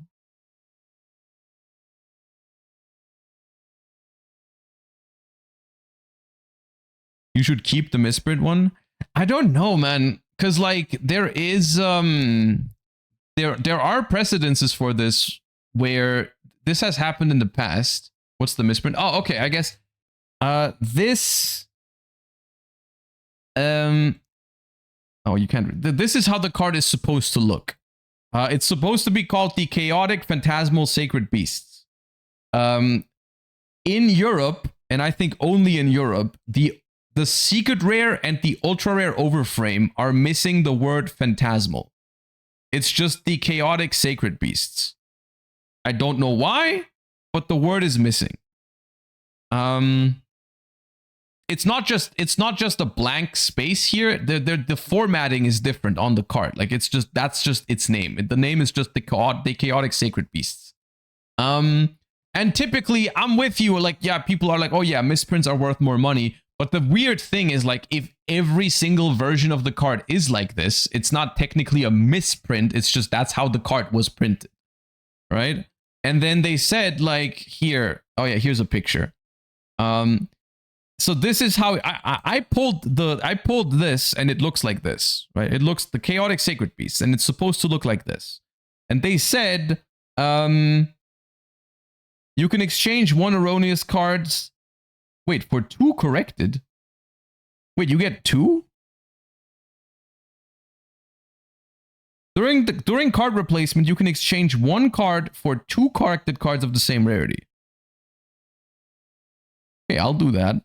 That changes my that definitely changes my mind. I just get 2 copies for 1. That seems good. No, the reason why I was thinking about it was like, yes, normally misprints are worth some extra money, but in this case, I mean, clearly not. Clearly not. Like the misprint, it's not that crazy. It's not that valuable. There's a lot of them out there because everyone is pulling the misprinted version. And there was a precedence of this. I think Dark Paladin. Dark Paladin was printed with the wrong picture years ago. I don't know which one this is, by the way. It's probably one of the less popular ones, like because it's giga expensive. But there is a Dark Paladin that was, I think it was supposed to have this picture. I think it was supposed to have this picture, the Magician's Force Dark Paladin, but they printed it with this picture at first. And the misprint...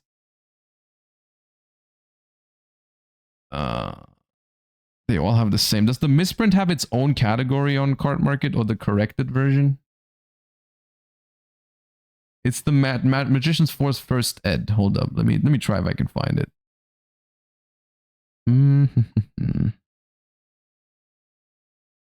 The misprint is worth less than the corrected art. Yes, exactly. Because they did the same thing back then. They said, you can send it to us and we will give you the correct version. But no one did it. Basically, no one. This is the misprint. This one is the misprint, technically. This is not how it was supposed to look, I think. They printed it like this. They printed it like this, but that's not what it was supposed to look like. This is not what it was supposed to look like. So the corrected version, it's this one in first edition, right? This one, but first edition would be the one. Which is why the first edition one is $5,000 on Card Market, by the way. This one in first edition is the corrected picture from back in the day that you only got if you sent in one of these. And because almost no one did that, there's basically no copies. So literally the jump from not first edition to first edition is crazy. I don't know if it actually sells for $5,000, but you know, it's a mind game. Yeah, basically the mind game is everyone going to change theirs?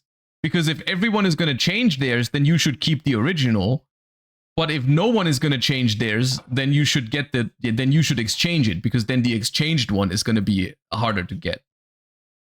It's weird. And one thing that makes it even weirder is that the USA doesn't have this problem, right? Or other regions don't have this problem. It's only EU English. It's only EU English that have the misprint. All other languages and NA print are all fine, whatever the reason for that is. So there are a lot that already have the correct version, right? NA just has the correct version. So is the corrected version really that special? I guess if you see that it's EU print, you can tell the difference. But yeah. 2 copies incentivizes you to swap it. Yeah, that's probably, they probably want people to swap it. They want people to correct it so that more of the correct card are in circulation. Yeah.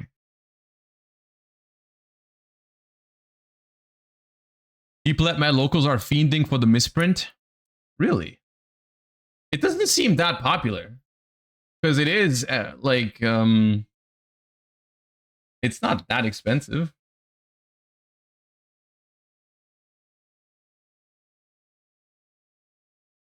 I mean, for an ultra rare overframe, it's $15. That's not that expensive, is it? For an ultra rare overframe, that seems rather cheap.